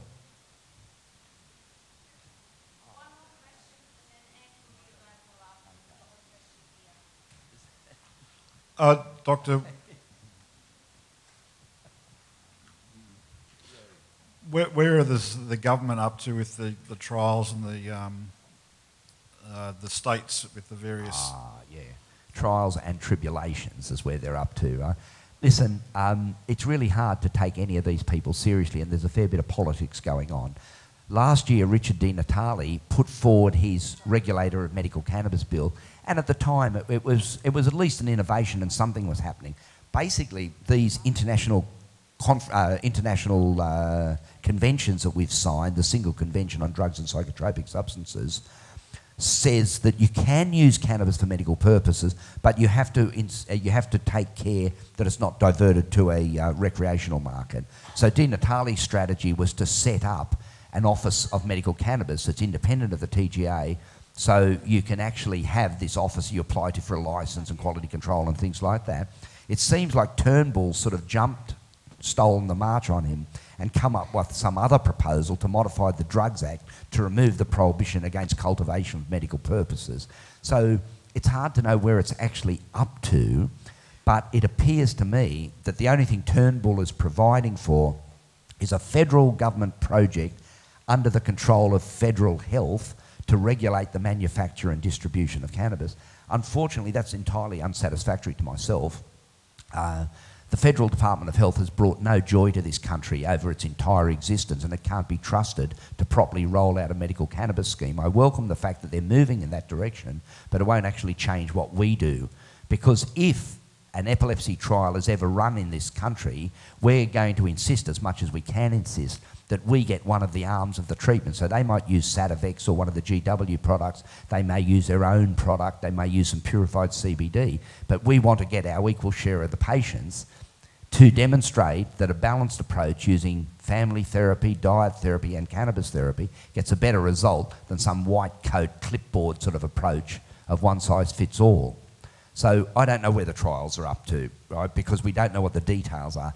Probably the best we can hope for over the next 18 months is for 20 to 30 kids to be treated with the CBD dominant cannabis and see what the impact on intractable epilepsy. By this stage, it'll be about the 4th or 5th study that have been done, and all the previous ones were positive. So they're just dragging their feet, basically. But I'm glad now that the major parties, the Greens, the Libs and the Labor, are now competing somewhat amongst themselves to have the best medical cannabis bill. So it can only be good. Oh, I welcome the changes, but I recognise they're inconsequential. But the fact that they're occurring is very consequential. Thank you.